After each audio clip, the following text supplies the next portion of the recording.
All right, talking Sopranos fans. Today we have another incredible doubleheader. We have two great interviews we recorded a few months ago, but thought we'll put them together to make one great show. First up is a really interesting interview with the famous director and actor Peter Bogdanovich, a Hollywood legend. Then we have someone who's a very dear friend and also played my mother on The Sopranos, the great Marianne Leone. She joins us as well.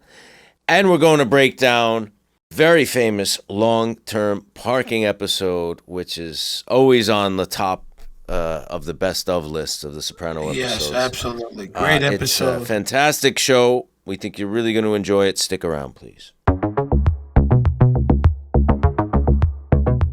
How are you, sir? I'm doing good. Everything's all right. I'm very, very excited today. We have a living legend, literally. Yes. A living legend is a guest, and I am honored to have him on. I mean, we've had incredible guests up to now, obviously. This is a flat-out Hollywood legend. Yes, one of the greatest American filmmakers of all time is with us today.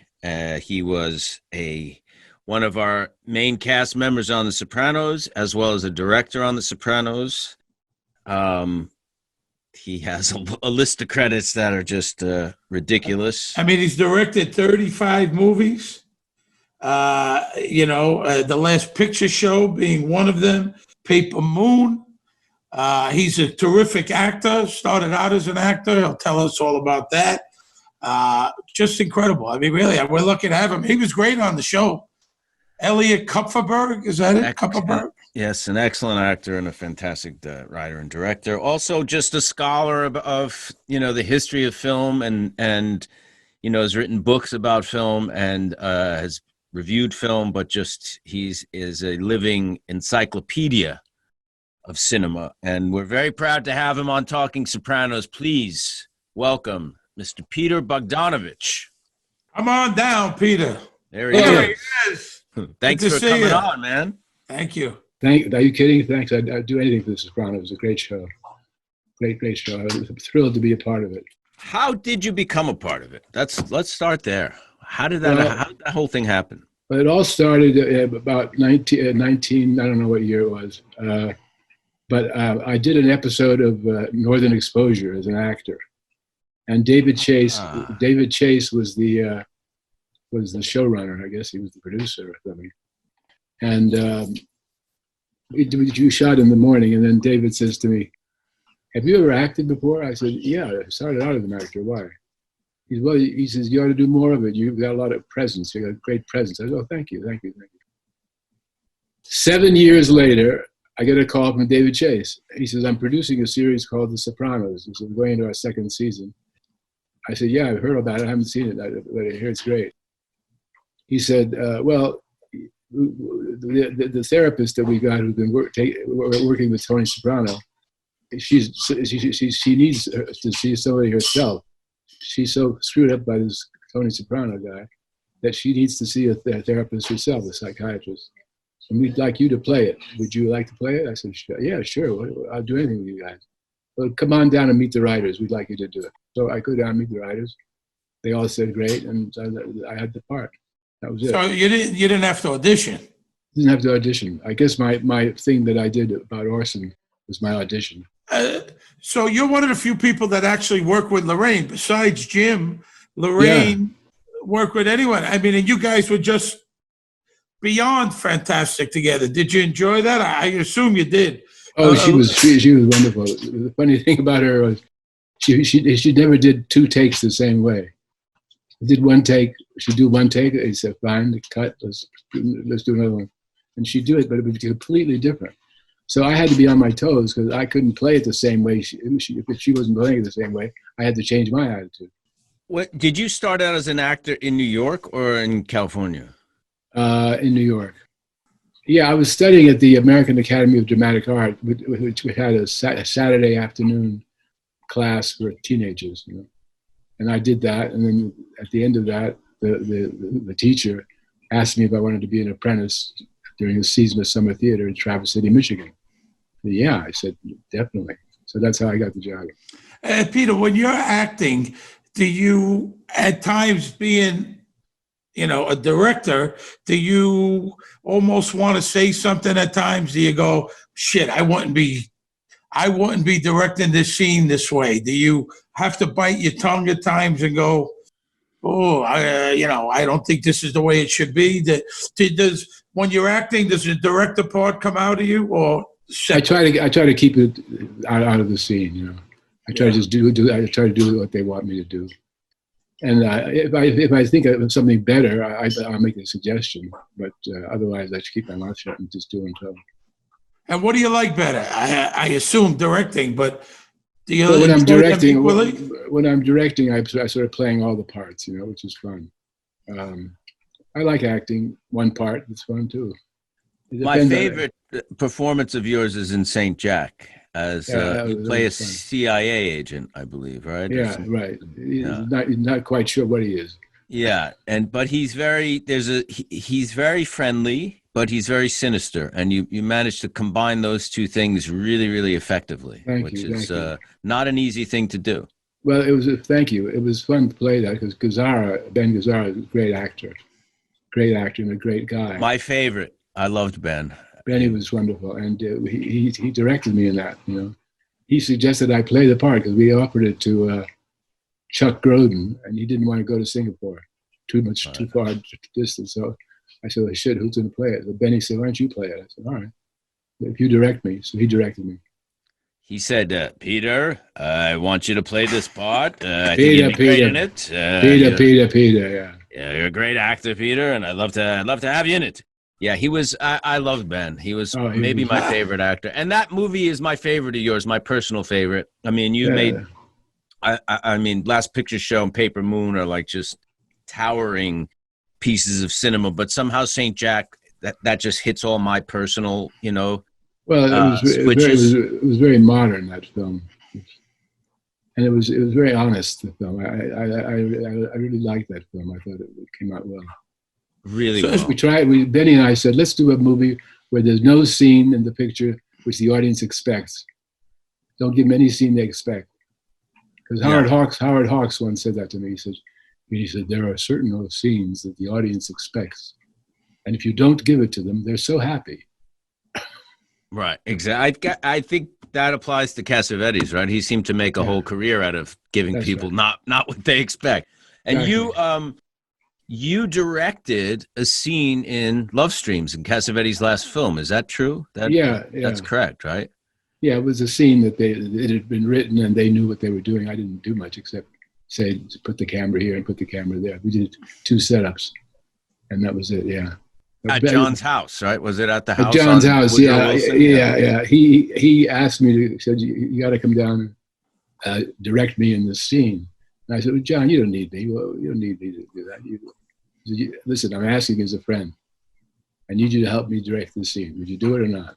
He said, well, of course I'll do it, John, but you don't need it. So I can't. Turned out the reason he did that, I figured out later, was because I had had a tragedy in my life. And the girl I was very much in love with was murdered. And I hadn't left the house for about a year. So he wanted to get me back on a movie set. Wow. Very sweet. It broke my heart when I figured it out. So it was a gesture of friendship and care. And yeah, he was trying to get me on a movie set because he knew I hadn't been on one for a while. And he thought it would make me happy. It did, actually. Maybe it cheered me up. You were in the house for a year? About a year. I didn't go out much. Wow. Hey, Peter, so as a director or an actor, your favorite, can you name someone? I'm sure you've worked with so many people. One that stands out, one actor or actress that you absolutely loved working with. Well, there were so many, really. I guess Benny would be because we really worked closely together on St. Jack. He really was very important in that film. And then Audrey Hepburn was quite amazing. She was such a movie star. And you can see why. And she was also very, it's funny you should bring up St. Jack, by the way, because we're planning to do a limited series for television based on that same book. But he won't be in Singapore now, he'll be in the Philippines. So we're calling it St. Jack in the Philippines. Limited series. Oh, that's a great idea. Working on it now, yeah. Well, maybe No. Michael could do Ben Gazzara impersonation and play that role. I'll What do do you my think? best. Ben You Gazzara. I'm Yeah. available, Peter. But what's did Ben and Audrey Hepburn have an affair during that movie? And they didn't on that film, but they had one. They've done a picture together before. That's how I got the idea to write that for Audrey, because she and Benny had an affair on a picture called Bloodline, something like that, which they did. But Benny did St. Jack, for which we paid him $15,000. Nobody would do it with him except Roger Corman. And the next picture, it was such a big success, St. Jack, that he got. He went from 15,000 to 250,000 to 500,000 in the next two pictures. So Bloodline was one of the big pictures for him, and he had an affair with Audrey. And he told me about it. You know, oh, Audrey, my angel. She's an angel. She's an angel. She's a saint. Anyway, so that's how I met her, because of that. And I wrote the script, wrote the part for her and Ben based on what he told me about her. And so that whole plot, the whole thing was all about Audrey and Ben. It really did happen. They had an affair, brief affair. What was it like directing Tatum O'Neil at such a young age and getting such an incredible performance out of her how old was she when you shot? She was 8. 8 when you shot Paper She turned 9 on the picture. She turned 9, and it's the performance is incredible. I mean, it's just so natural and beautiful. Yeah, she was very good. Real. It was funny because I said to Ryan that I wanted to use her in a picture, the two of them, but don't tell her anything. I'm going to come down and see you guys down to the beach, but don't say a word about it to her. Well, I knew he would, so he did, and she was acting when I got there. You know what I mean? She was already acting a little bit, and Ryan says, "Hey, you got to come down here to the beach and go swimming and run on the beach and so on." And I said, and Tatum said, type, "Oh, Dad, he's not the type." I looked at her and said, "Why do you say that, Tatum?" Well, she said, "You always wear your shirt and you wear your shoes and socks." I'd never been down there before. And she went into the whole thing. And I looked at Brian, I said, "She'll do." And that's how she got the part. Did she do a lot of improv in the part, or was it mostly scripted? No, it was all scripted. Wow, that's incredible. Peter, what? Now you directed the Soprano episode, which I was lucky enough to be in. How do you compare Jim to so many of the great actors that you've worked with over the years in feature films, and then you come in, and it has to be kind of hard to come in and direct all these guys and girls that have been together, and you come in, I forget what season it was exactly, and you directed the episode. Had to be hard. 2 questions. Was that hard for you? Was it uncomfortable? And 2, what did you think of Jim as compared to all these Hollywood stars? Well, Jim is a great actor and a great personality. He has both. And he reminded me quite a bit of the older direct actors. He didn't feel him acting. He seemed to just being, which is the greatest kind of movie acting, is just being. The show was a hit. Do you feel a little intimidated at all? I'm coming in, I don't know really many of these people. Did you feel that, or it's just another gig, man? No, it was actually fun because I'd met everybody already, because I'd been acting on the show for 2 or 3 years. I think it was the 5th season I directed one. And I found it wasn't difficult, but I didn't think it was tough. It was so well written. The actors were so good. It was easy to do, I thought. Yeah.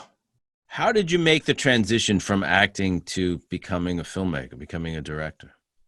Well, it started with, I was studying acting with Stella Adler in New York. This is, I lied and said I was 18. I was 16 when I started with her. And this was I'd been studying with her for a couple of years. And I was in a coffee shop with 5 other actors.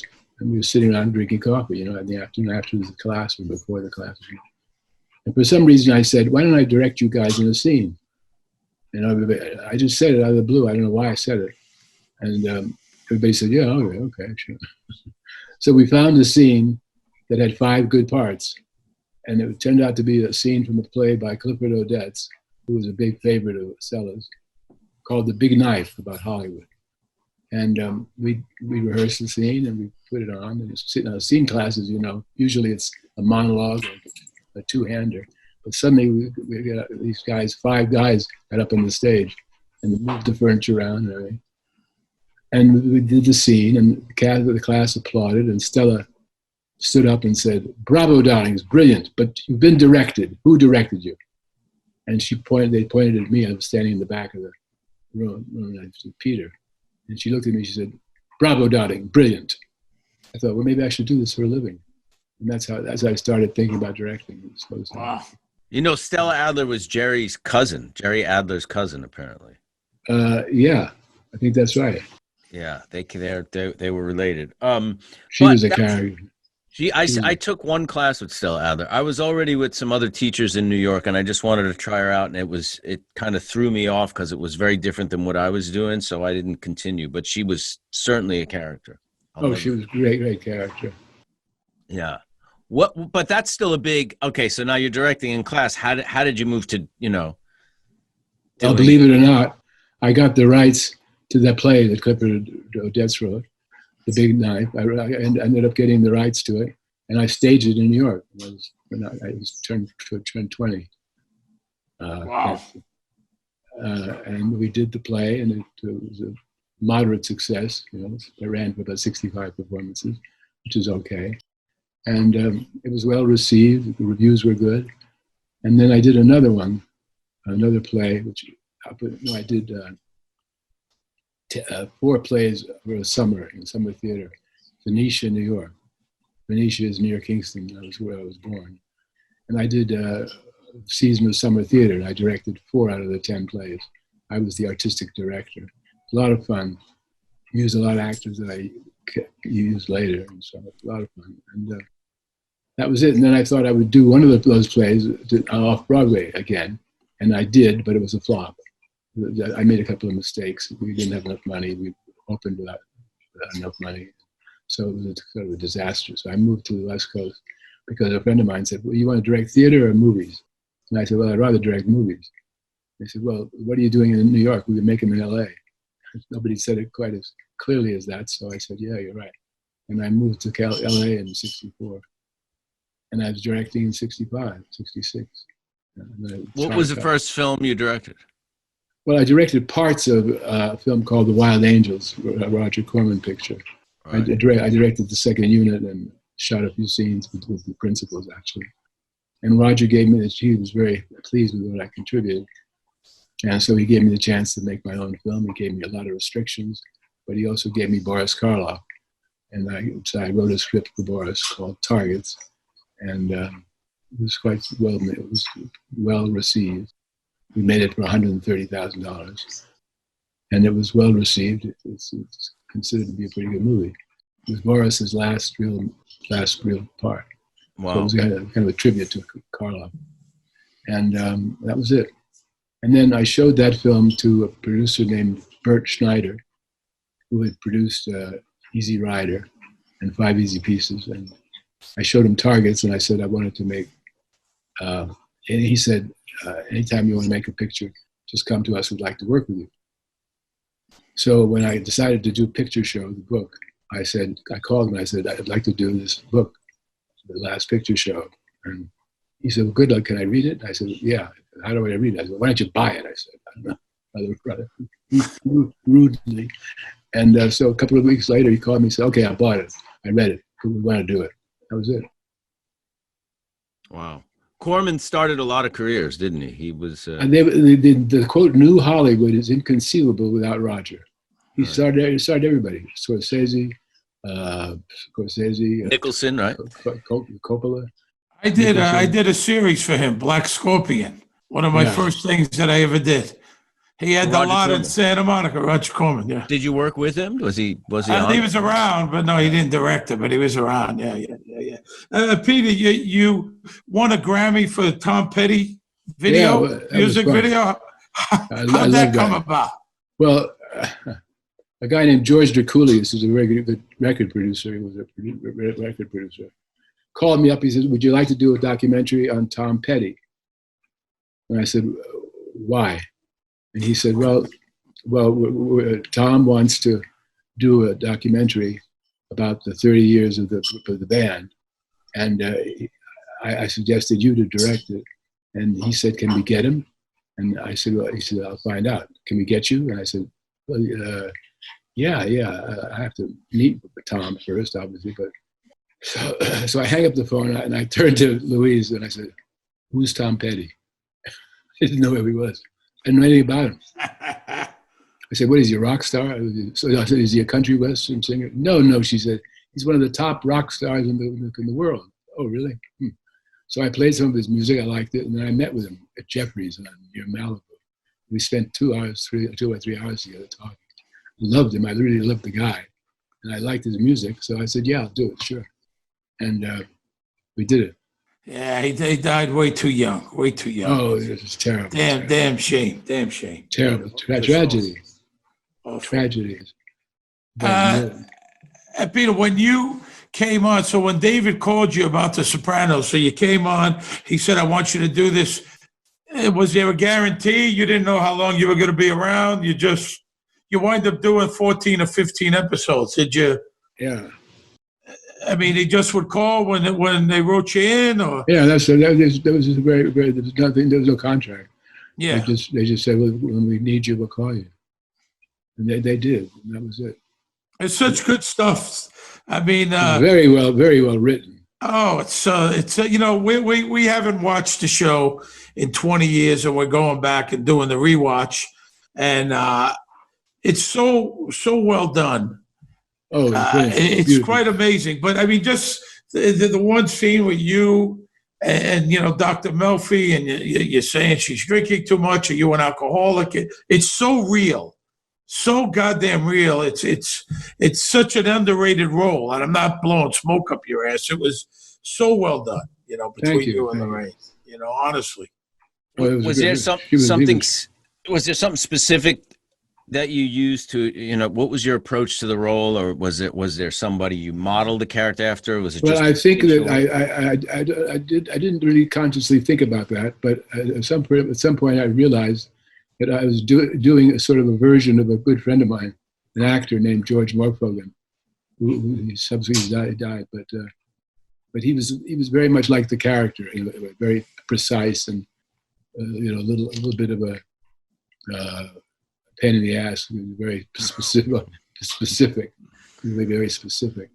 But he's one of my closest friends, and I realized, without consciously doing it, I realized I was doing George. Well, because to a degree, Elliot's not afraid to just be very blunt and honest and call her on her shit. Is that how George was? Yeah, George was very straight, very honest, and sort of slightly like a teacher. What movies was he in? Was he in your movies? Yeah, he was in. I know the name, but I don't remember. He was in What's Up, Doc. He had a big part in Daisy Miller. Played a big part in Daisy Miller, and he was in Long Last Love. He had a big part in the cat. They All Laughed. Played the guy who owns the. He's the owner of the detective agency. Oh, okay, that's right. Peter, how do you compare yesterday's Hollywood to today's Hollywood? Better, worse? Oh, it's much worse. I mean, it's not the same place at all. You know, when you think, I never saw the real Hollywood either, because by the time I got out here in '64, for the first time '62, and then moved out here in '64, '65, it was already gone. The heyday of Hollywood was over in like around 1960, 61, 62. That was just about the end of it all. It was an extraordinary period, but the movies from 1915 to 1962, something like that. You look at the work that they did, all those musicals, and I mean, it's an extraordinary amount of work. and so much of it was good.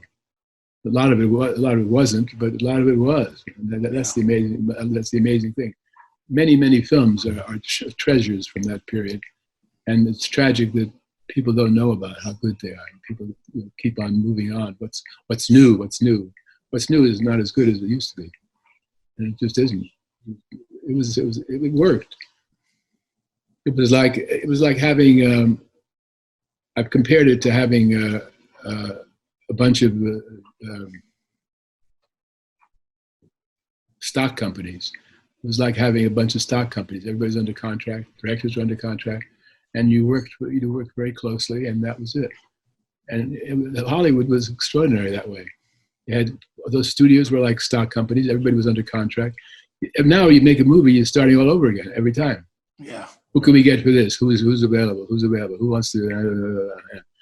But if you can't make movies without actors, and you can't make them probably without directors, so they had people under contract who acted and directed, and it was easy to make movies in those days. Now it's every time you start a picture, it's starting all over. Were you under contract? Never. Never, no. Yeah. You know, it seems like in the old days, the philosophy was if you made a good movie, it would be a success, which doesn't seem to be the same philosophy anymore. Now it's like, it's not so much about making a good movie, it's about making what they think is going to be a success. It's almost putting the cart before the horse, right? Oh yeah, that's what it was. That's what it is now. Yeah. Peter, tell us about your podcast and what you're doing with TCM and all that stuff that's been going on. Some really good stuff. Thank you. Well, I got a call from Ben Mankiewicz, and they said they wanted to do a series of podcasts with me, and they were planning to do them with the other people, but I was going to be the first one. I said, okay, sure. I'd already done quite a bit of stuff with TCM already, and introducing some films, and I'd done a few things with them. And I liked them very much, and I said, okay. So they sent Ben Mankiewicz, they sent me, and we did 15 hours of interviews over a period of a week or so. And they did the editing, they cut it together. I didn't do that. And I thought they did a really good job. Used clips and all the rest of it. I thought they really did a good job. And the podcast is called what exactly? The actual, my podcast is called I'm Still Peter Bogdanovich. Good name. The series itself, which will expand with other filmmakers, is called The Plot Thickens. If you had to turn someone on to one film to really show them what the potential of cinema is, what would it be? Oh, that's a tough one. That is a tough one, but you're one of the best people to ask that question to. Well, probably the same one everybody would say, Citizen Kane, probably. And Citizen why? Kane. Well, I tell you stupidly, this is what happened to me. I saw Citizen Kane for the first time when I was 15 or 16 or 15 or 16, and it blew me away. And it was the first time I realized that there was such a thing as a director. I didn't really think about directing until I saw that film, because I guess it was a simple reason that guy on the screen directed it. It was dumb, stupid reason, because I should have already known that. But somehow he was so powerful as an actor in that movie. Then it was directed in such an unusual way. It wasn't like any movie I'd ever seen. That all combined to make me say, wow, I'd like to direct a picture like that. And that got me started on thinking about directing pictures. It was all Orson really that did that to me. And you became friends with him? Yeah, years later, when I was about 27. I wrote it. What happened is the Museum of Modern Art Film Library called me at a certain point in the 70s, early 60s, and said, we'd like you to coordinate a retrospective of Orson Welles here at the museum. And I said, Richard Griffith called me. He was the head of the film library there. And I said, well, why don't you do it, Dick? You usually do these things. Why don't you do it? He said, I don't like Orson Welles. But a lot of our members do, and we think we should do a tribute, a retrospective. And we know that you like him very much because we read a program note that you wrote about Othello, in which you said it was the best Shakespeare film ever made. So we figured you really like Wells. I said, well, I do. I think he's great. So they offered me this job, and I took it, and I did it. I think I got $50 to write an accompanying monograph and to coordinate all his films. So I did that, and I sent a copy of the monograph, which was called the Cinema of Orson Welles. I sent it to somewhere, some address somewhere in Europe because Orson was there shooting the trial. So I didn't meet him. I didn't have any correspondence with him at all. But I sent the monograph, two copies of the monograph somewhere in Europe. That's all I knew.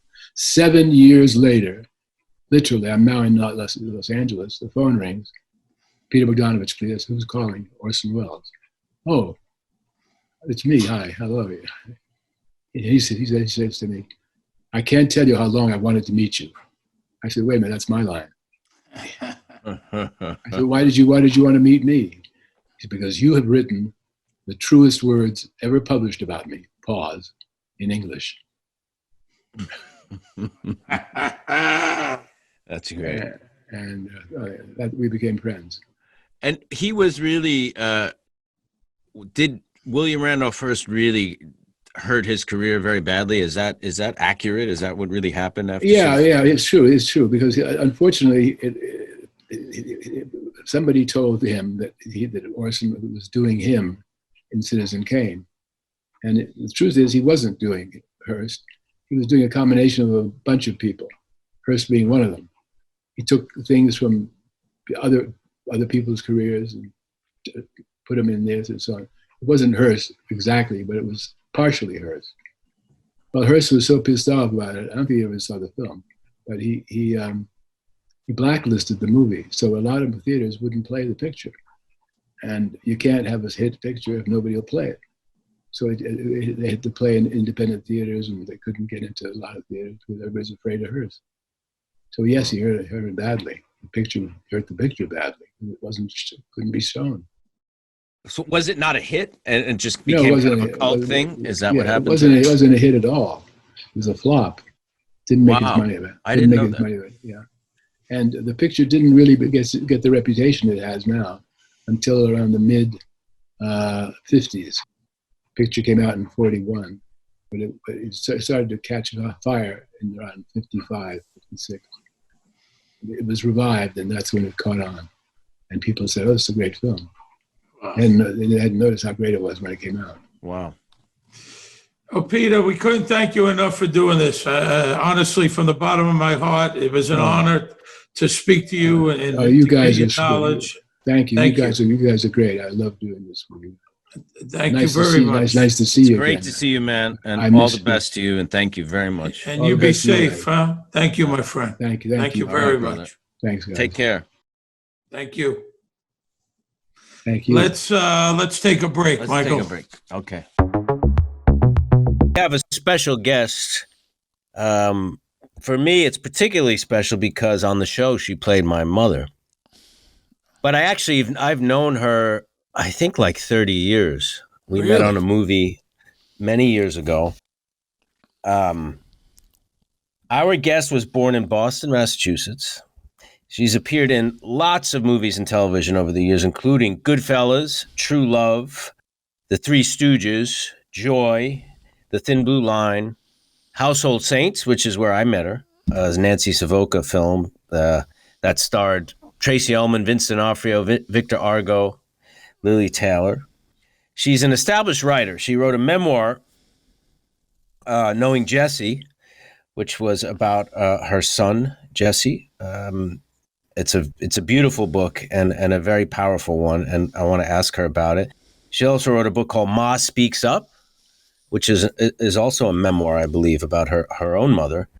So there's this mother connection because she played my mother. She wrote the book Jesse, which is also called A Mother's Story. and a book about her own mother. She's written screenplay. She's written plays, I believe. She appeared in 9 episodes of The Sopranos as Joanne Moltisanti. Please welcome our very special guest, my dear friend, Marianne Leone. Hey, Hi, Marianne. Well, Good good to to see- see you. Good to see you. How are you? We're muddling through. As we all are, believe me. Yeah. We're muddlers also.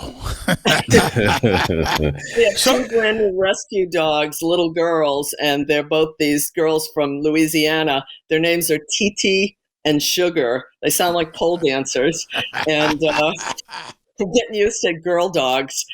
Apparently, I am the bitch's bitch because they forced me to walk them at 8:00 in the morning before I've even had my coffee. So, Who's in charge here? There you go. Hey, Michael, didn't you date a girl named Chi-Chi, I think? I did not. I may have forgotten. We've been watching the show for the last 10 months. And, when you come on, a lot of the puzzles of who Christopher Moltisanti was come into place when we meet you.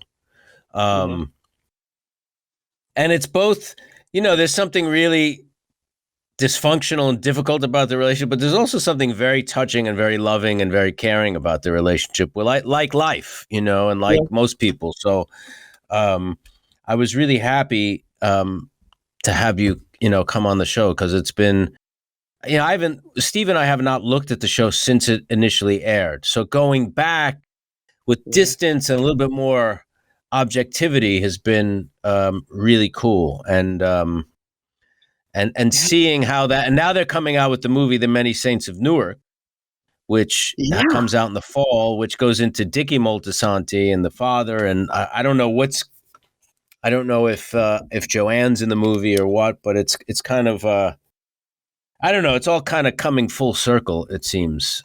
So welcome, and we're so happy to have you. When I came to that, I had first auditioned for Aida's part, and You did. I did. Jealous. But later, I was pleased that I didn't get the part because I was fighting. I was in a 2-year battle with the school. We moved back to Massachusetts because Jesse had severe disabilities, and they were better than New York and New Jersey for inclusion, right? So I am like organizing the parents, suing the school. There are 6 lawsuits. It's like, never fuck with an Italian mother. I'll kill you. My kid is going to school. So there I am, like making all these impassioned speeches in front of the school board. And later I thought, it's kind of good that they don't have in their mind me being fucked from behind by Richie Aprile holding a gun to my head. It might soften the message. That would have hold well. So when they called me to come in as your mother, it was much better, and things had been settled, and I had won my battle, and the bad sped director didn't get a job. His job was canceled, and Jesse went to school and was a grade A student all the way through. So it all worked out. Do you go into all that struggle in the book, Jesse? Is part of the book about that? Yeah. I've had so many parents write to me because it's all about grassroots organizing. It was about, this friggin' guy was quoted as saying, "Why should we spend money on these kids? They don't give anything back to society." And when I heard that, oh my God. Wow. Yeah. So, I was like, that guy's, I said to Chris, he's waking up with a dead horse's head in his bed and he's not going to have a job when I'm done. Marianne, what's his name? We'll motherfuck him right now. It's all right. I don't want to say his name. I got no problem. Michael doesn't want to do that, but Michael's very zen. I don't give a shit. No, I'm not. But Jesse was a great Jesse was a great student, and he was a writer himself, right? He wrote, poetry. Yeah. Right, yes. Yeah. So he showed that guy really well. Yeah. And not only that, afterwards, we started the Jesse Cooper Give Back to Society Scholarship. And that first year, he was in the audience because his kids were in the school, but he didn't have a job. And Chris and Jesse gave out the award to a kid with a disability at the school. So it was a true Sicilian, even though I'm not Sicilian. So you named it "Give Back to Society" purposefully to. Yeah. Very cool. And you grew up in New York. I grew up I grew up 7 miles outside of Boston in this little area, this town where everyone was from the same village in Italy. They were all from San Donato Val di Comino. And my mother, who I wrote about in Ma Speaks Up, my dad owned a bar, Leone's Cafe. And it was one of those kind of bars where guys wore fedoras and, there's a TV in the corner and there were booths and there was great food. It was the kind of place where foodies would discover it today and be like, oh my God, the stuffed calamari, but my mother was making that stuff at home and delivering it. Later, my mom became a bookie. My father died young. He was 50. My mother was 43 with 3 kids, English as a second language, and limited skills outside of cooking. So she became a bookie. So there's my mother. She gets this job at a restaurant with wise guys, and she's like taking numbers. So that's great. Amazing. Got to do what you got to do, right? She was really funny. I remember coming home from New York years later, and she said, "Hey, I had dinner with a Jew." I said, "Oh, you're dating a jeweler?" My sister's sitting there at the table. She goes, "She means Angiulo." And this is the modern Boston. My mother goes, "Yeah, nice guy." I said, "Okay." My mother, when I was on The Sopranos, she would make her rounds holding my picture, being like, "Hey, you watch The Sopranos?" My daughter. Sure, she was proud. Oh, yeah. Oh, that's cool. That's Yeah. great. That's really cool. How'd you get into the acting? That's what I was going to ask. How did you start? What was the journey? I thought I wanted to be a journalist. I went to UMass Boston. I couldn't afford any other. I worked my way through. The nuns would not give you a recommendation for a non-Catholic college. Do you believe this? Where I went to school.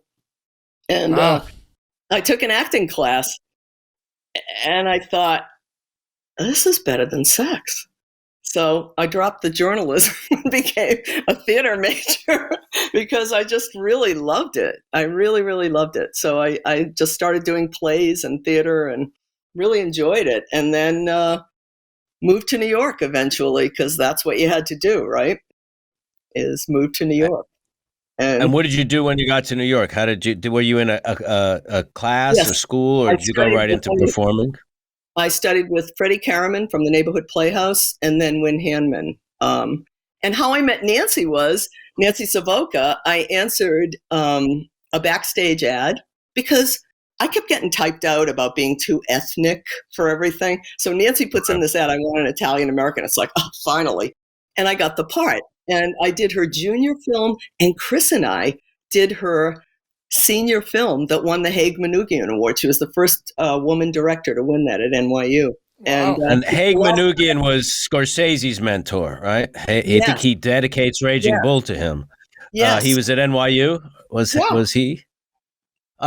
Chris is your husband, which I don't know if our audience knows. Chris Cooper, the great actor, that's who she's referring to. Our friend Chris, who we love as well. I met Chris in acting. You met him in acting class. Yes, so now the Nancy Savoca project you're referring to has a lot of Soprano connections because it's a movie called True Love. Yes. Which starred Annabella Sciorra, and also was Vinnie Pastore was in it. Was Aida in that movie as well? Aida Turturro. He was a bridesmaid. And you. So there's at least 4 Sopranos eventually. Yes. And that was a good. You kind of found your a little bit of a family there with Nancy because you guys became pretty tight after that, right? Yeah, absolutely. And that's how I did Household Saints too. And when I did True Love, we were both new mothers. I was nursing Jessie on set. She was nursing her kid on set. It was insane. And it was really hot in the Bronx. They were having a really hot summer when we did that. It was really crazy, as I recall, but we had a great time. Doing it. That was a great movie. When I saw that in the movies, and it just was like I was just starting to work in film then. I was like, there's something really special about that. They really nailed. Right. She nailed something, and the performances are really great and honest. It's a really good movie. If anyone hasn't seen it, you should. Do you remember, Marianne? You remember your first day on the set of The Sopranos? Oh God, yeah. I was. I kind of felt like. The new kid at the high school in a weird way. And also, when I had auditioned, I felt really weird because at the same time, my writing agent had submitted my writing stuff to them.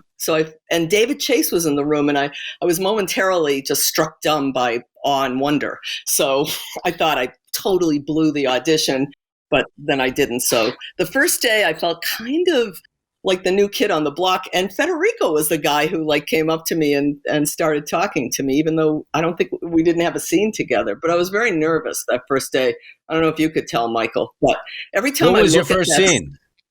with you in the kitchen, that scene, you know, it was After you killed Dickie killed the Yeah. cop. Oh, Yeah. really? And I make my entrance, and honest to God, when I look at it today, I look like I'm being shot from a gun. And I knew it was because I was nervous. And I remember Alan Coulter saying to me, "Take it down about 90%. I was like, oh, Jesus. I thought, I hope I'm not way over the top here. Yeah, but it's hard jumping into something that's established and Yeah. people have worked together and you're just coming, especially something that has, you know, a lot of weight behind it, like The Sopranos. It's not easy just appearing and fitting in. And I've done it many times in TV, coming onto a series in the middle of it, you know. I did know people. I mean, you mentioned Goodfellas. I have been cut out of, I had 3 scenes with dialogue cut out of every one of those scenes. I'm only now in the credits, but I did manage to drop an entire plate of lasagna into Lorraine Bracco's lap during the scene. So That wasn't part of the scene. That was an accident. it was a total accident. She was like, "You What happened? bastard!" She swore, and they had to redo it.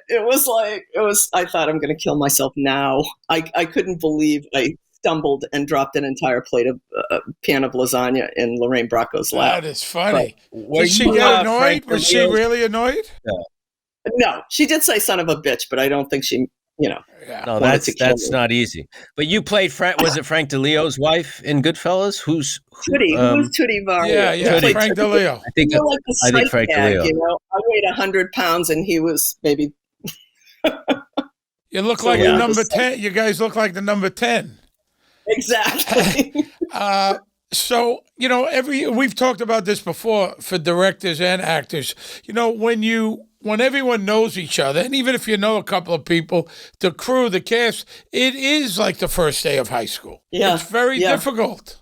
Right, Michael? Yeah. We've talked about this a lot, you know. Yeah, it is. It's hard showing up and you want to do good and, you know, getting used to everybody and everyone else is comfortable and used to each other. And People were nice. I mean, nobody was snobby to me, or, you know, everybody was really nice. You know, and that came into play too when, you know, what I wrote about in my book, in the Jesse book, was, you know, after Jesse died, and this is I worried about like if they were gonna kill you off, and then they did, and then I had to do that scene, and right. everybody was incredibly nice to me that day, I have to say. I remember. That was so that was not that long after. No, it was about a year or so afterwards, and Yeah. I fainted on set that day. That's do you right. remember that? That's right. I do. Yeah, I do. I passed out, and I came to. I wrote about this in the book with, I guess it was Arthur, who was like one of his crew, who was an ex-cop, and he was like, had his hand on my neck, and he was saying, "Are you on meds? Are you on meds?" with his face like really close to me. And I came up, Arthur Nascarella, ladies and gentlemen. it was so crazy. And then I think there was an extra there, a woman who said, "I'm a dentist." She raised her. Or maybe I hallucinated that. But then I was sitting afterwards with the doctor, the set doctor, and Jimmy walked by, and it was so sweet of him. I think he wanted to make me feel better, so he's teasing me. He goes, "Anything for attention." I remember that. That was I gotta very be intense. honest. That dinner. I don't want to go to a dentist that on her days off she's an extra on The Sopranos. That's just I me. hear you. That's I just hear me. It How did you find your way in with that character? What was your thought process? Did you base it on someone? What were you going into it with, or how did you approach it? I felt like Joanne was every aggrieved woman I had ever met, and I had met plenty of them. And my mother had sides of that. She could be really funny, but she was really dark. And so I kind of took the dark side of my mother. My mother was a person who would be like, she'd see a hearse and she'd be like, "Hey, there's my new car," or, you'd say, "What's your?" That's great. What's your resolution this year? To be dead. She'd do things like that. So I glommed onto that side of her because I get it.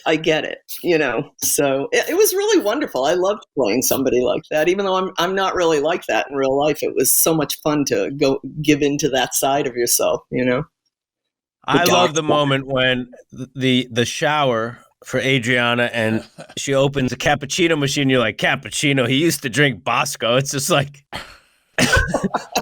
I don't know, just like, this is all bullshit. He's getting a cappuccino machine for my son. I know my son. It's like keeping him in his place, cappuccino, not for my son. It's hilarious. It's so right on the way you deliver it too. She was well aware too that the other women kind of looked down on her. So she was aware of that. They were in a better position. She wasn't in a great position. So, yeah. Marianne, I assume you watched the show besides being on it. Were you a fan of the show? Oh, big fan. Are you kidding? But I remember when it first was announced, I was visiting Chris in L.A., and he was doing American Beauty. And I said, there's this show HBO is doing. It's called The Sopranos. They're going to fuck it up. They never get the Italians right. And I saw it, and I said, we're getting HBO. Oh, my God, we're getting HBO. This is unbelievable. And we were glued. Are you kidding? Glued every week. The writing, the acting, everything about it. Fantastic. I'm friends with Tom Perrotta. You know him? He did The Leftovers, and he's a writer. Yeah, I see his book on your shelf. That's Mrs. Fletcher, right? I could see it on the shelf from here. Yeah. He said it's my third time through watching it. He just admires the writing and the acting so much. So, yeah. Now, Michael's favorite character is Uncle Junior. My favorite character was Paulie Walnuts. Who was your favorite character?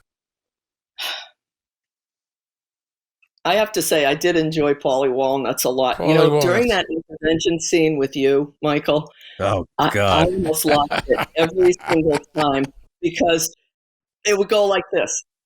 Jimmy would say, "I can't believe you killed little Cosette," and then every time Tony would say, "Whoa, is it Balkan?"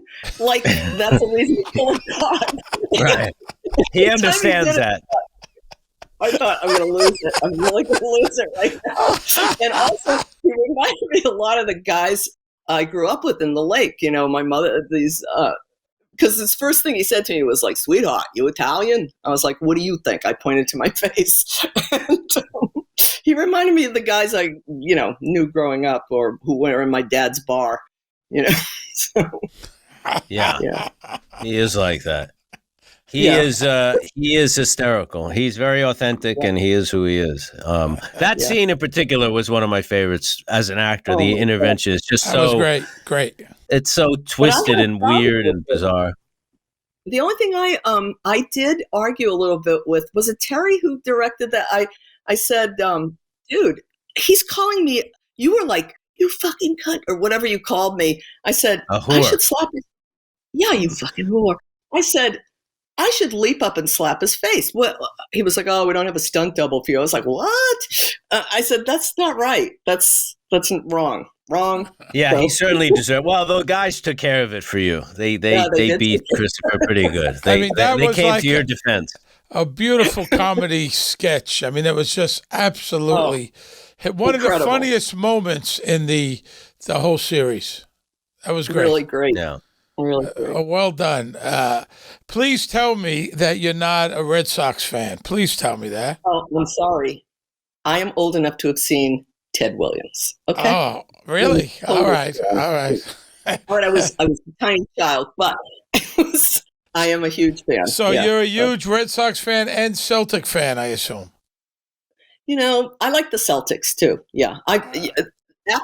After basketball and baseball, you've lost me though. Okay. I don't do football at all because to me that just seems like men inviting brain damage. So you're not a Patriots fan, not a New England Patriots fan.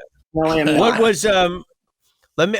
What was your experience with Scorsese? What was that like for you? Auditioning and the shooting and all that. Interview, even though I did end up getting cut out of it. We laughed like hell during the interview because I was telling him about my mother and how she booked numbers and everything. And he was the only person I ever met who was more hyper than me. And he had so much fun shooting that film. He was just, was he like that in the scenes? He was just.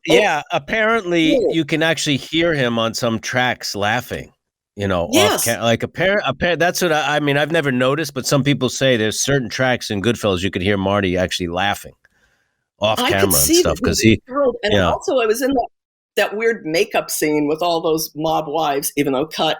And his mother spent the whole time telling me her meatball recipe, and she was very pushy about it. She was like, her meatballs, right? It was like I told her my meatball recipe. No dice.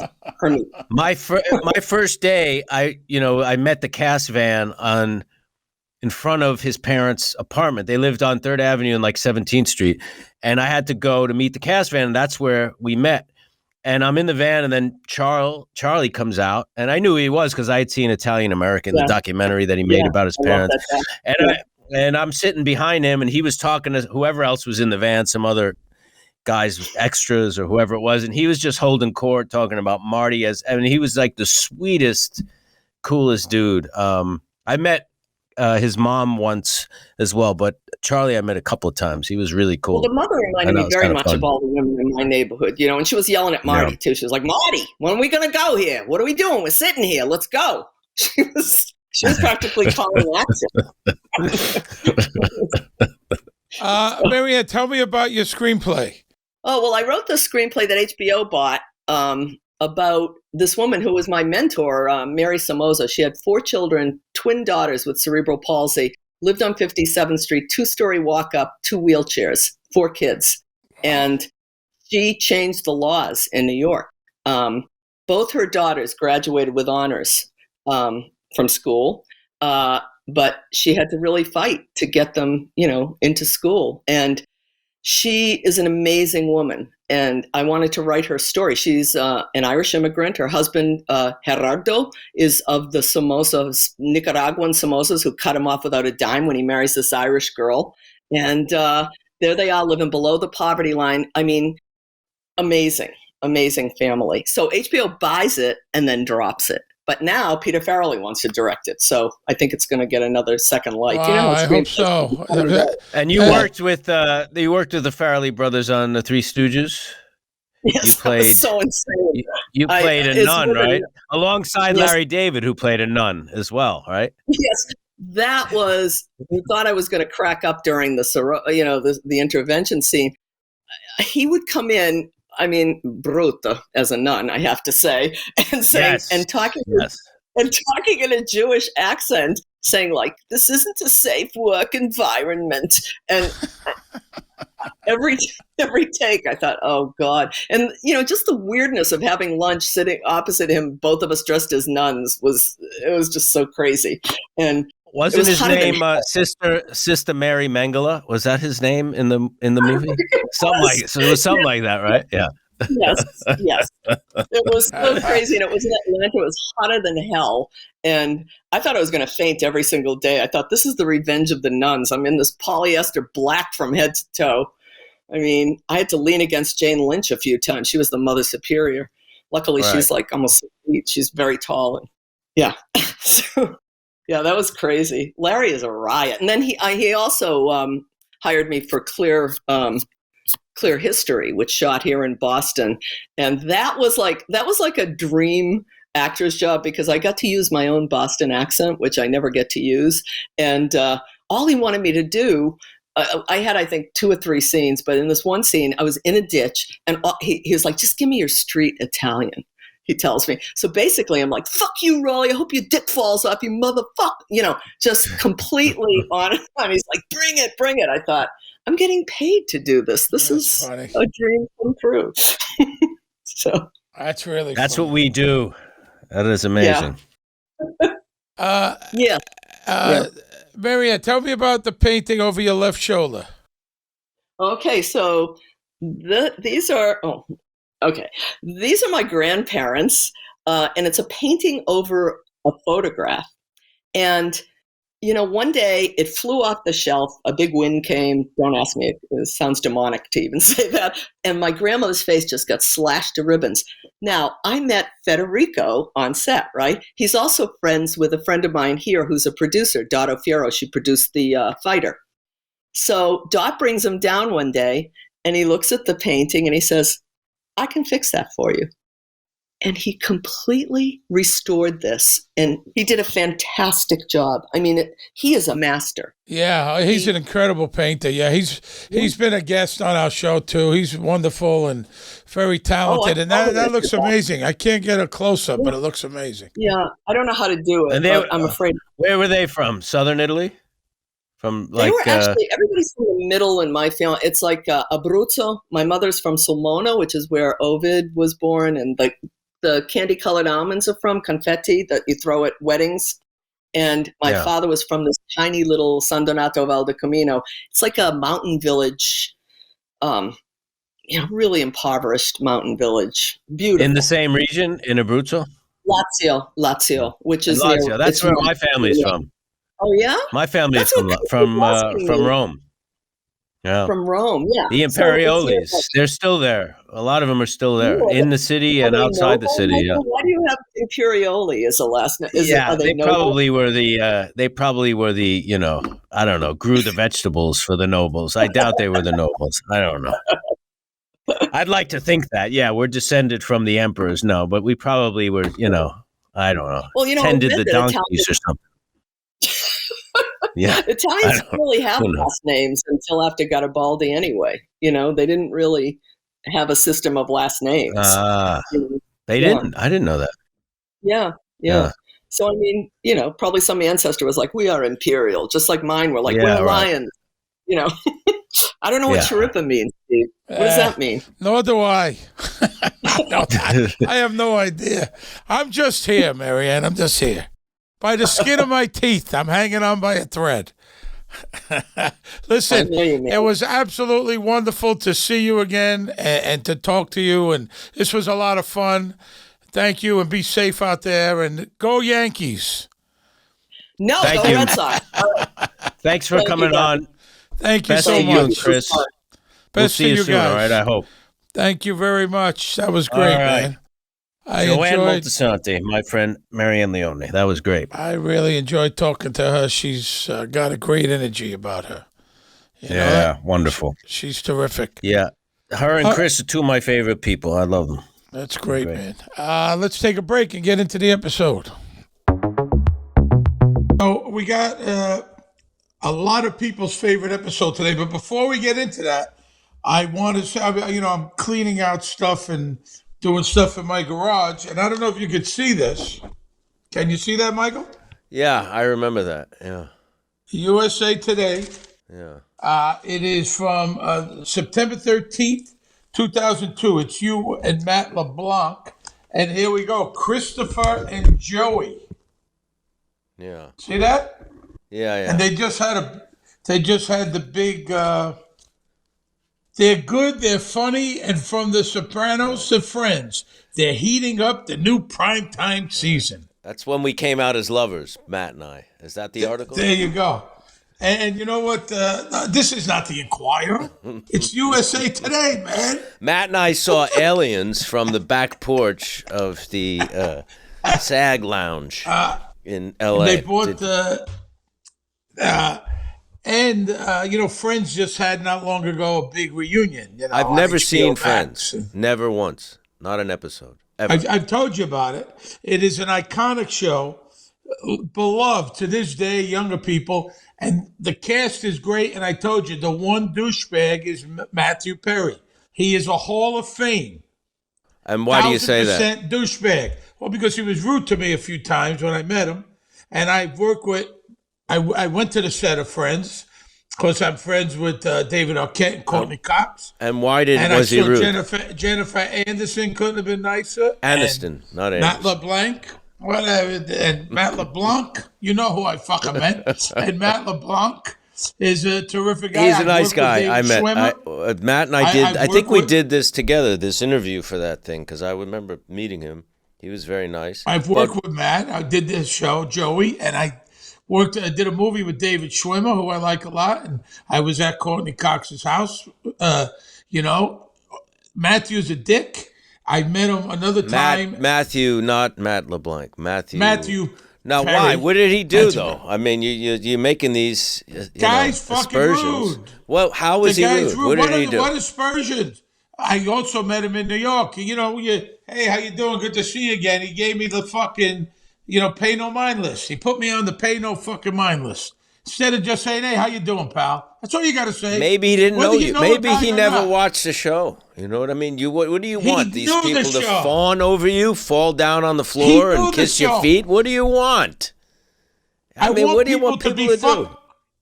Michael, I want people to be respectful and not rude, whether you know me or not. He said he shook your hand. He shook your hand, right? He gave me the fucking fish hand. He gave you the fish hand. That's a different story. Now all you got to do is, look, someone comes up to me, hey, Steve, I like your work. Hey, thank you, man. Appreciate it. That's all. Now, if you did that to me, Steve, I would think doing? you're blowing me off. That's kind of rude. It's kind of dismissive. Hey, how you doing?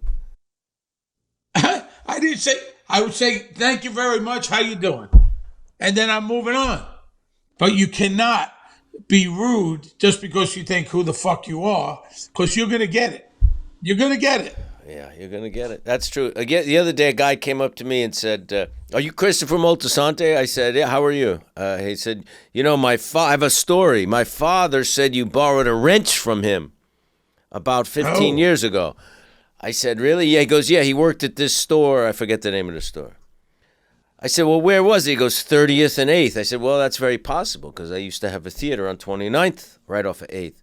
He said, yeah, you borrowed it. You returned it, but it took you a while to return it. Oh. You were trying to go south with the tools. No, I don't know. I don't even remember. But I did return it. Yeah. So he wanted to let you know that. I guess so. It was important that he told me that. Listen, I've had people come up to me, hey, Steve, it's me, Joey from high school. How you doing? We went to Lafayette together. I have no recollection of the guy. I don't know if he's lying or not, but he's there with his wife and his kid. I'm not going to embarrass him. I'm not going to go, I don't know you. Who are you? I'm going to go, hey, buddy, how you been? Good to see you. That's what I'm going to do. Not everybody would do that. Who are you? What are you talking about? It doesn't. Who does that? Just people fucking do that. I don't do that. I told you that's why certain people you're reluctant to go over to. I told the Ellen story, but that's why I won't go over to a celebrity first and introduce themselves. Some of them are just rude. Some of them are rude. No, I know. I've met a few. And you also know this. I won't mention his name because I happen to like him now. But I met him in a restaurant. He's a friend of yours. And he told me, we were talking. And then he said, what do you do? I said, I'm an actor. I was on The Sopranos. He said, I've never seen The Sopranos. A big actor. And I told you, and you said he's a huge fan of the show. But because his ego wouldn't allow, you know what I mean? He's a friend of mine. Yeah, and he didn't want to acknowledge. Like one actor doesn't say hello to another actor. That bullshit. I swear. And you told me that. I don't want to get into it because I happen to like him. I got to know him. But he said he never watched the show. He's a big star? Like De Niro. De Niro said he never watched the show. Yeah, big star. De Niro said he never watched the show. It's hard to believe. You may have not seen an episode like you haven't seen Friends. I haven't seen Game of Thrones. But I find it hard to believe I know about the show. Like I do know people that are in Game of Thrones and I've never seen Game of Thrones either. I don't see, but that's I haven't seen a lot of shows. I know Lena pretty well. Yeah, so that's what I'm saying. But you know about it. You know it exists. So I haven't seen a lot of shows either. But just so you know, where we started off, Matthew Perry is a king douchebag. Okay. Today, long-term parking. Season incredible 5. Performance. Episode 12, Season 5. Incredible performance by yourself, Andrea Di Matteo. And these are the ones Thanks, you submitted. Really, and I'm not just saying that. Incredible performance. You both won the Emmy. We I both won the Emmy. remember, It was written by Terry Winter, 10 out of 19, number 10 out of his 19. He won the Emmy for writing for this. And Tim Van Patten was nominated for the Emmy. Oddly enough, this is season 5 now. This was the first time the show won Best Show. Emmy Award. Yeah, it took 5 seasons to win Best Show. Can you imagine? That West Wing was beating us up for a number of years. They kept West winning, Wing, right? so West was The Wing? Practice for a while, too, in the beginning. Yeah, There's a lot of flashbacks in this episode, which is interesting because we don't, sometimes we have flashbacks going back to like Johnny Boy Soprano and the young Livia and the young Uncle Junior and stuff. But these are flashbacks kind of not that long ago. Like you got the flashback of Phil Leotardo witnessing his brother's murder at the hands of Tony B. You got the flashback of Matouche killing the drug dealer. You got the flashback of Tony Soprano and Tony B at Uncle Pat's, and then the one in the past when they're teenagers up at Uncle Pat's. But it's interesting that way. Yeah. It is, really, it's some people's favorite episode.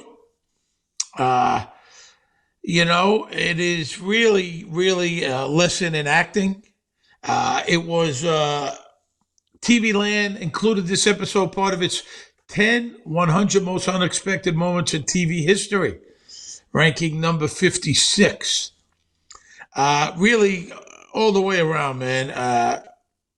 Really, it really is something. So let's get into this. It aired May 23rd, 2004. 17 years ago. Long-term parking. Hey, we're getting old, man. We're getting old. We're getting old. Very fucking old. You could stop everything but the clock, my friend. You can't stop the clock. Can't stop the clock, that's true. Well, we start at FBI headquarters. That's where this whole thing starts. It's a really good episode. There's a lot going on in this episode. I mean, there's just a lot of really heavy and really good stuff. It is good. Walter, the FBI agent San Severino, Karen Young, who we are looking for. If you're out there, please contact us. We'd love to have you on the show. Walter, poll camera 3 days ago. He's showing a video of Adriana. She's throwing away the garbage. So she throws it away, the bag, then she changes her mind, and she puts it in the trunk of her car. So the crazy horse is under video surveillance, that we know. And then it cuts to Adriana in the doctor's office. That's Felicity LaFortune, or La Fortuna, however you pronounce her name. She's playing Dr. Klum, saying she doesn't have polyps, but she does have ulcerative colitis. And her mom is there, played by Patty McCormick, who we remember, who was a child star, Road to the Bad Seed. She got an Oscar nomination. The Bad Seed. Yes. And also Jim's cousin. Jim Gandolfini's cousin. Patty McCormick? Yes. Related to Jim. Really? So we know that Adriana has colitis, and I guess that's also, stress really affects that and can bring that on. She's also taking Prozac. She's not sleeping. She's going through the friggin' ringer here. They want to put her on prednisone for the colitis, which is a steroid, and she has the stuff the weightlifters go on. And then they say she may get Cushing's syndrome, which gives you a moon face. Do you remember that when Jerry Lewis had that? He had moon face, huh? From the same thing? Oh, my God. Jerry Lewis's head was this big, and he did the telethon. I mean, he looked like, and listen, I'm not making fun. He looked like almost like a cartoon, like it was a costume. It was horrifying for him. And then he got off it, but he had it for quite a long time. Now, did you know Jerry Lewis? You worked in Vegas. He was there, right? I met him a couple times. He gave me a $20 tip once. I sat him in the showroom. He's very generous. Always had a big wad of cash with a rubber band. He gave out money. I met him numerous times. He was always nice to me. Jerry, I think, either liked you or didn't. He was one of those guys. But I did find, really, when I was digging through this, and I was going to show it to you, I don't know where, what, how. 1990, he signed an autograph to me. A picture to Steve. I guess I did him a favor, and he sent the picture over. You don't remember what you did for him? No, I don't remember. So he was a nice since guy? 1990.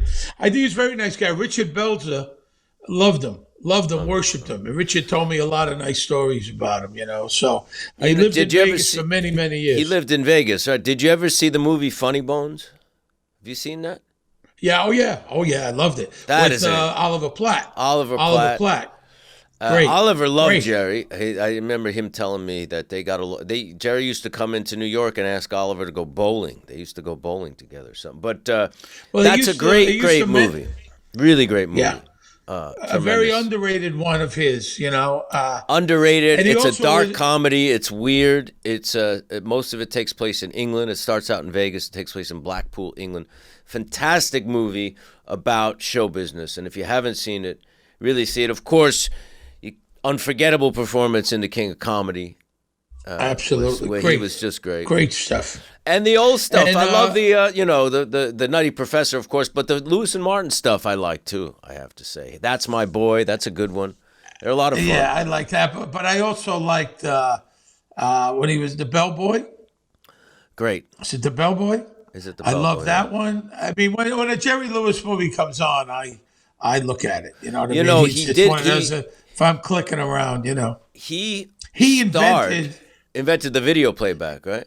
Yes. Yeah, he invented that. So he could see, because he was directing a lot of his movies, so he could watch his takes on the spot, not wait till that night or the next night to watch the dailies.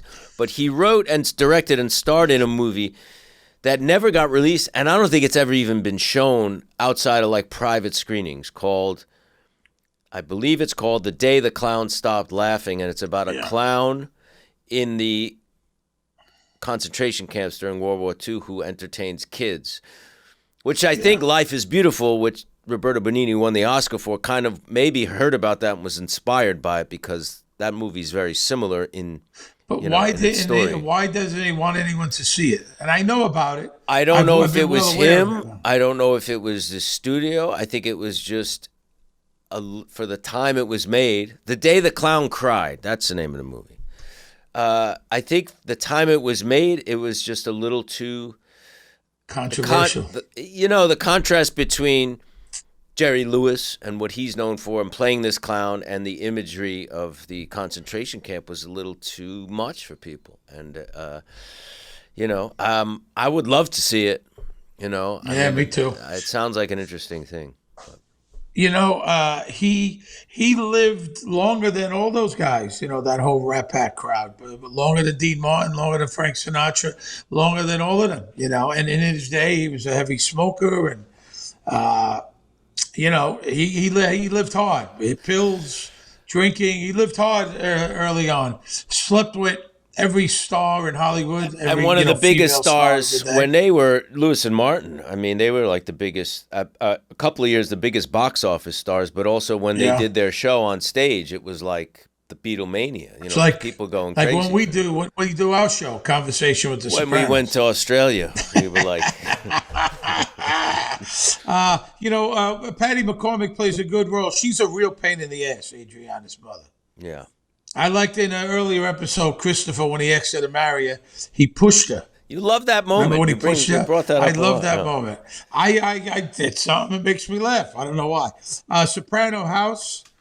Tony fixes the TV for Carmela. Are you good at fixing the TV? Are you good at that? I'm terrible at everything. I have no skills whatsoever. Technology. I could barely screw a light bulb in. My wife handles all of that. So if the cable goes out and the remotes get out of sync, you can't put it back together. I cannot. And if she was out of town, I'm doomed.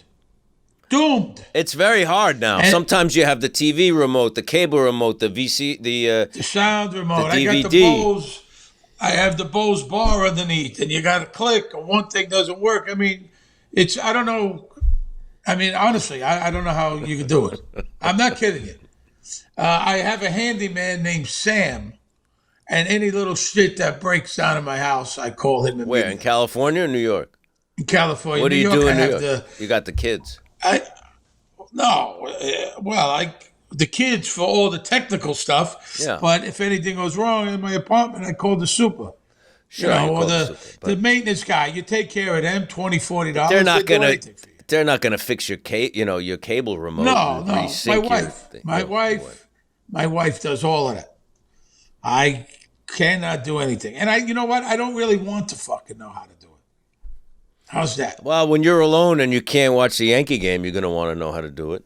Well, just put the TV on, put the TV off. Why's it got to be so complicated? Everything, I told you, it's all bullshit. Why's everything got to be so complicated, Michael? I think it's to annoy you. That's why.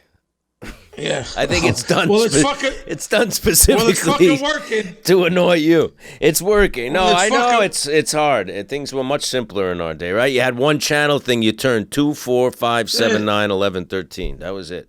That's it. So you could see in this scene, they're starting to get back together. They're kind of, it's starting. It ended for last episode when he was in the hotel room at the plaza, and they talked on the phone 5 a.m, and he said, "Is it light where you are?" So it started. So now we see it continuing. So you think asked he loves about her the mother. ultimately? Absolutely. Yeah. She loves him. Absolutely She positive. obviously wants him back. You could see it. She's cracked. The facade is cracking a little bit. And the same. He apologizes. He says, "I realize I was wrong." And she said, "Listen, any marriage would need fidelity." And then he says, "I am what I am." Like Popeye. And she says, "Well, I didn't marry a cartoon." Or he said, "Well, we're all human. That's all." And she's talking about you had your own indiscretions, meaning Furio, but she never physically acted on Furio. He also doesn't know about Wegler, the teacher. But they were And separated. I think at first, They were separated at that time. yeah, but still, No, that's no, tough. still they're separated. It wasn't like she snuck around behind his back. They weren't living together. He was unfaithful. And she didn't sleep with Furio. She had an infatuation.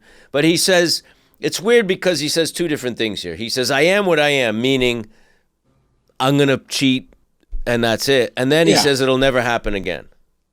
And then Later what's on, funny it's is even more different. He says it'll never happen again, and it cuts to the crowd cheering. The next scene. Did you notice that? So he says it'll never happen again, and then the crowd cheers from the game. And it goes into the next scene. Which game is it? Whatever's on the TV. His TV. Okay, when he says He's fixing when the it'll TV. never right? happen again, there's a big crowd cheer. Oh, that's cool. And then Like it they're cuts cheering into, for him to get back together with him. Exactly. That's a cool detail. If we do reconcile, it'll never happen again. Coffee shop. Phil's sitting there. He has a flashback to when Tony killed Billy on Mulberry Street outside the Averna Social Club. That's a song, "Summer Snow" by Lou Christie, who was famous for the song "Lightning Strikes," among a couple other ones. The murder happened right there on Mulberry Street, right? Billy getting murdered. Yeah. The Godfather 2, right? There's that famous murder at the feast when he's climbing on the roof and then he kills the guy in the lobby with unscrews the light bulb. That was not shot on Mulberry Street, right? That's shot where we do the podcast, right? Podcast. That block was fixed up to look like the feast. And if you look at the movie, right, you can see it's still there. Everything is still there, basically. Of course, they decorated the outside. It looks different, but you could see there's a small building. This was like a storefront. There's storefronts. It's still there. It's amazing. So that is the street there. Yeah. That's cool. That they did it. Probably Mulberry was too hard to do, and they did it here on down on the Lower East Side. Little Carmine's house. Little Carmine meets with Rusty and Eddie. How to get to this? Retaliation, counterattacks. We back down now, bunker down. What kind of message does that send? And then he says we're in a fucking stagmire, which is not a word, That's not a real. Quagmire. He says stagmire, which is quagmire? It's a combination of quagmire, which is a swamp, and stagnant, which is stuck. So he says stagmire because he's the king of that. Quagmire is also the character on Family Guy. Have you seen Family Guy? Glenn Yeah, Quagmire's I used to watch. he's the horny guy who's obsessed with sex, and Very funny. You watch Family Guy? once in a while, yeah. I like American Dad Yeah. much better. But I'm a I big. did American Dad. I know you did. Dad. Yeah. I Who a did you voice play? in that. Yeah, played a bartender. In which episode? I don't remember. What did you do in the scene? But I think I sing Happy Birthday. It was a small thing, but it was a lot of fun. I never got to do Family Guy. Tony Sirico was on too. He was on. He was the dog. He did Family Guy, numerous ones. I forget the dog's name there, but Brian is. I love the main doing dog, cartoons. I love doing cartoon voices. It's a lot of fun. All due respect, Eddie says this Blundetto asshole went off the reservation, meaning that he, went out on his own. That's why you need to get out there. He tells Carmine, put your ear to the ground. Let's see. Let the Let the guys see you can take the reins. That's how I want to handle it.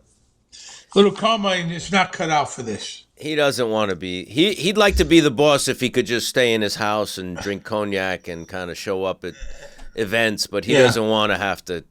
He doesn't want. He's not a tough guy. He doesn't want to get down and dirty. No, not at all. A Crazy Horse office. Silvio meets with Tony. Christopher arrives. Where the fuck you been? He's late again, Christopher. And the famous highway was jammed with broken heroes on a last chance power drive. And I didn't notice it until I watched it again. I always thought you said that seriously for some reason. And obviously Christopher was joking because Tony said, don't be a smartass. Christopher was joking, but the song, if you think about it, the song Born to Run is very appropriate to this episode because in a way it's like Christopher and Adriana's almost like they have this last gasp of a dream of being together and riding off in the sunset and having this life outside the mob, which obviously is not going to happen. And obviously it's a funny nod to Silvio, played by Stephen Van Zandt, who was in the band. Silvio's also saying, I always liked your cousin, but Whack and Phil's brother was a major poke in the ass. I mean, it's really fucked things up here. They're in a bad shape here. Here comes Adriana, comes in. Christopher makes a joke. There's my smelly Valentine. And she brings him a beer. So he's back to drinking, somebody who's an addict. Listen, if you're an addict and you've been to rehab, you have problems, it's like either you're drinking and use it or you're not. But what about this new California sober? Have you heard of this? He's California sober, meaning he only smokes weed. That's smoking weed. That's a real thing. Smoking weed is not. I mean, listen, you could do whatever the fuck you want. I mean, but smoking weed. But that's a real thing. I'm just saying that's a thing. They're saying. But that's just a label. I mean, you're a pot smoker then. You're not sober. Yeah. I mean, sober really refers to not using any mind altering, unless it's prescription stuff, which weed can be. It's really refers to not self-prescribed, kind of. I don't think this is I also don't think this is the first time Christopher drank. No, it's not. That's why he's so casual about it. But for somebody who has a big problem with substance abuse, this is a bad sign, without a doubt. Because he's saying, I can handle it. I can handle a cocktail once in a while.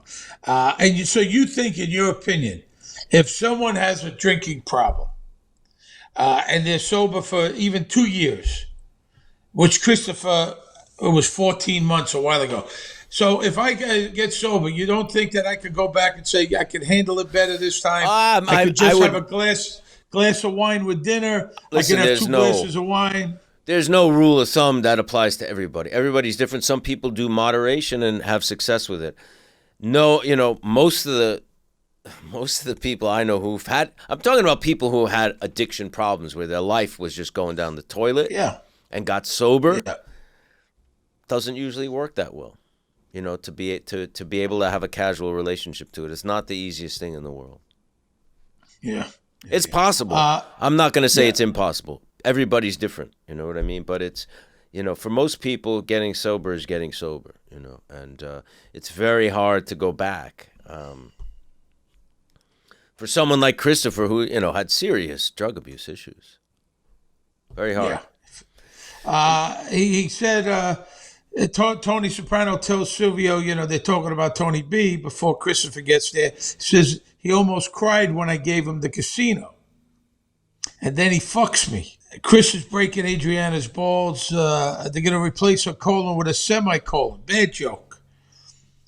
She doesn't like it. I mean, it's embarrassing. This, the when you got stuff about your nether regions, as you would say, it's embarrassing to talk about. She's got diarrhea and stuff like that. Christopher already told them. It's kind of an embarrassing thing, irritable bowel syndrome. Don't you agree? It's not something people really want to talk about. No, I wouldn't want to talk about it. You know what I'm saying? No. I also wouldn't want to be a proctologist. That's a dedicated guy. If you're a doctor and you could do any kind of stuff you got to do, plastic surgeon, you could, take care of babies. I mean, you're in people's asses all day. Listen, that's a tough gig. If you're good, that's a tough gig. But that's somebody. It's important, and we need them, and thank God for them. Absolutely. There's going to come a time when you'll need that. I'm just saying that's a tough gig. That's all I said. I agree with you. But if I was going to be a doctor and go to medical school, that would be probably on the bottom of my list. Ass Man. Ass Man episode of Seinfeld. Fusilli Jerry you sat on. If you see a proctologist at a party, go stand next to him because they have the best stories. It was a 1 in a million shot. We're at the Verna Social Club. Tony, Silvio, Christopher, Frankie, they're meeting with Johnny, Phil, and Jimmy. Our good friend. Sit down. We miss him. Vinny Vella was a good guy. He died in 2019, 2 years ago. Was in a lot of movies. Casino, Rounders, Donnie Brasco, Ghost Dog. He was a friend of Jim Jarmusch and the unofficial mayor of Elizabeth Street, but a good sweetheart of a guy, and we miss him. Yes, he was. A lot of fun to be around. A lot of stories. A lot of fun. Funny guy. Tony, Phil, Frank Vincent is very good in this scene. Very, very good. Another actor that we miss a lot too, Frank Vincent. He was really great in this. It's a good episode for Frank Vincent. Yeah. Tony says, first off, just let me say how sorry I am for your loss. Phil, take your fucking sorries and stick them up your ass. Anybody ever die in your arms, you cocksucker? A family member, somebody you love, well, give it time. See if I can't make that happen. Really, he delivers the line. You get it. Look out. Tony now is backing up. My cousin acted alone. I did not sanction this. The lone gunman theory, which we, kind of reflects back to the test stream, which was the last episode when they had that guy with the white T-shirt like Lee Harvey Oswald in the window with the rifle. Yeah. And then, he talks about whacking Joey Peeps. What flipped him out then? I want your cousin on a fucking spit. I don't know where he is. So Tony doesn't deny that because Tony lied and said Tony B was with him that night. Remember? They were looking for the daughter. For the Joey Peeps hit. That's all. Yeah, that's all. That's all gone. Johnny Sack threatens Christopher. Like maybe they're going to kill Christopher. You can't get one cousin. We'll get the other one. Chris is upset about that lack of respect, as he should be. And then Johnny Sack dismisses Tony Soprano. We're done here. Yeah. Not a good look in front of you and Silvio. He dismisses him. Don't forget, this is a boss in New Jersey. And he just dismisses him. He dismisses him, yeah. It's a tense scene. It's a really good scene. He's got a right to be angry. He's got a right to a lot of things right now, Phil. And Johnny Sack makes the ultimatum: deliver him to my door, or there will be, a shitstorm. Yeah, they're in trouble. Tony B got out of jail and has put these guys, all of them, in trouble. Tony B is not a villain like Ralphie or Richie Aprile, but he kind of causes a lot of similar issues. Yeah. You know what I mean? Yeah. Just like really fucks things up in a lot of ways. Yeah. No, he was not a villain, but he caused a lot of headaches for Tony. A lot of headaches. Tony and Carmela eat. We got that shot at the beach before with the Sea Scouts. Who were on the beach. I was on the beach in Florida 2 weeks ago, right? So me and Victoria were in the water, and all of a sudden I see 5-foot long gray fish with a fin swimming right by us. Jesus Christ. I say to my wife, turn around, get out of the water, don't look back, don't ask questions. And my friend Richie was in the water with us. I said, let's get out, don't look. It wasn't that deep. We get out of the water. Shark? Yeah, there was a guy on a stand-up paddleboard. I said, did you see that fish? He said, that's a tarpon. Now, I've seen tarpons in Miami Beach, but smaller ones, they can grow up to 8 feet. And they have a fin. That's why they're a little scary. There's lots of tarpons in Miami Beach. They're not going to hurt you. But for a minute there, I was scared shitless, man. Wow, I stayed calm. I did? said, get out of the water. Just go. Walk out. Don't worry. That's but scary, it was, man. Yeah. That's scary. But then I was like, okay, don't go right. We got out of the water. We went back in. There was a guy in a raft, and he saw it. He said, that's a tarpon. Because I'm not going to be afraid to go in the ocean. Because some people don't even go in the ocean. I don't really go in the ocean. Your odds of getting bit by a shark are like, you have better odds getting hit by lightning.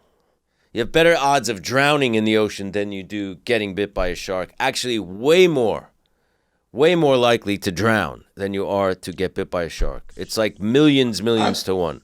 I used to go in the ocean. I don't go in the ocean. I much love anymore. it. I go every day if I'm near one.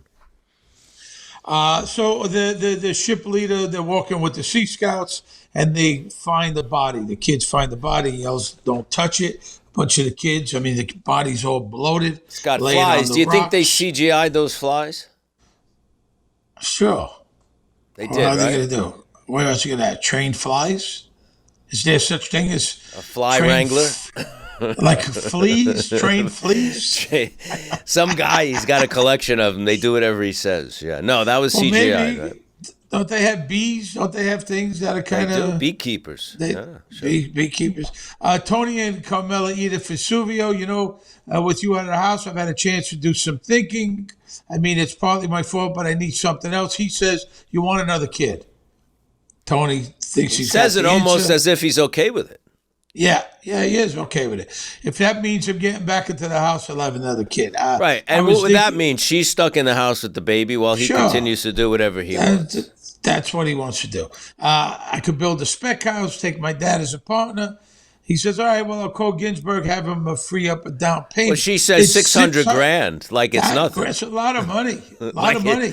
And that's in 2004. She says it like it's $600. It's in the middle of the woods. I think they're paying too much for it, to be honest. It's in the middle of the woods.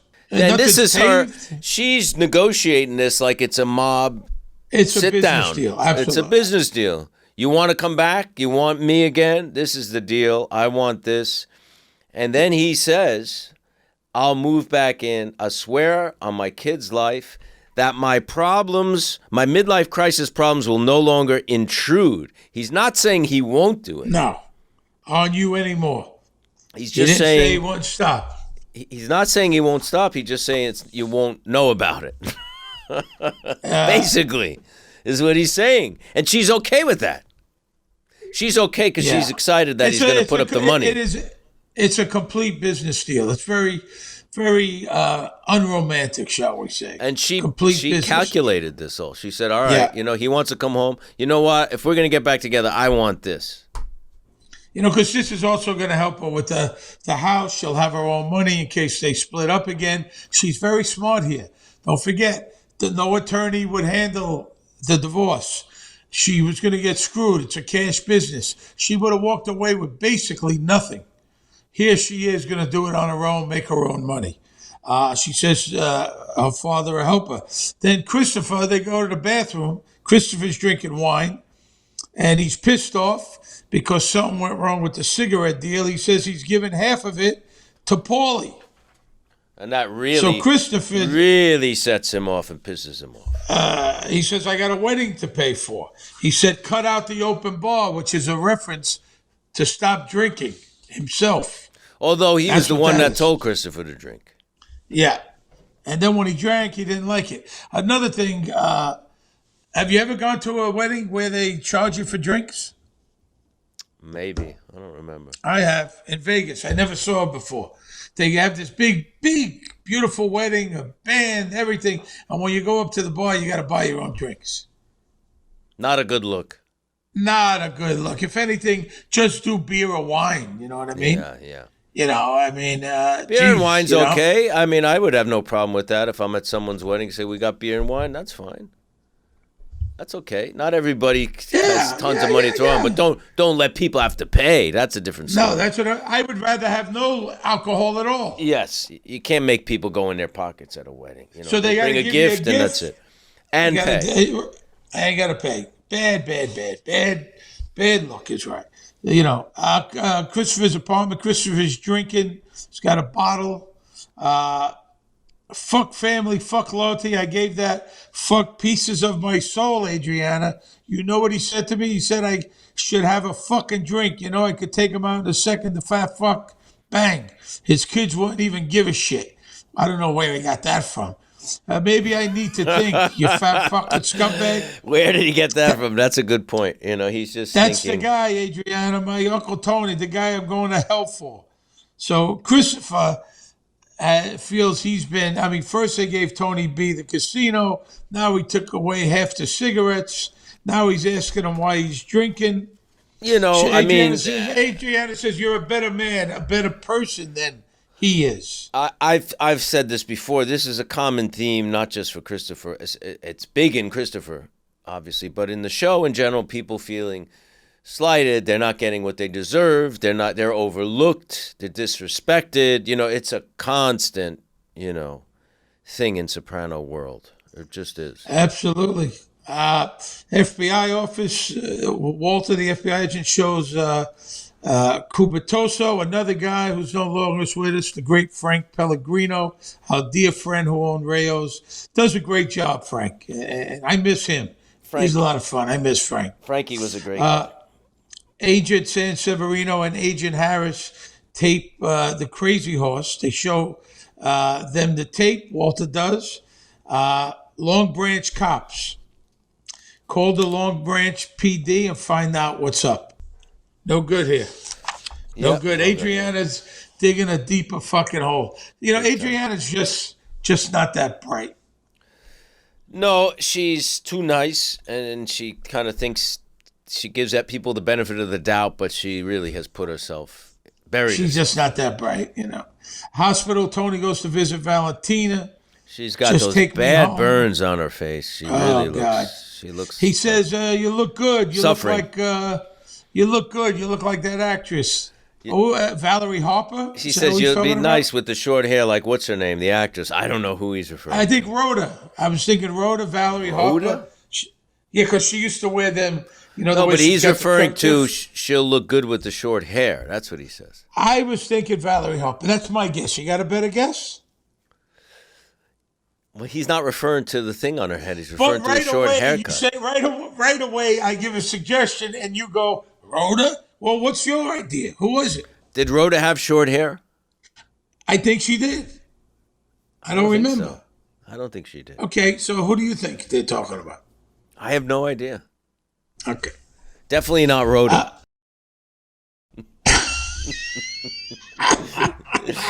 I think it's somebody from that time. This is 2004.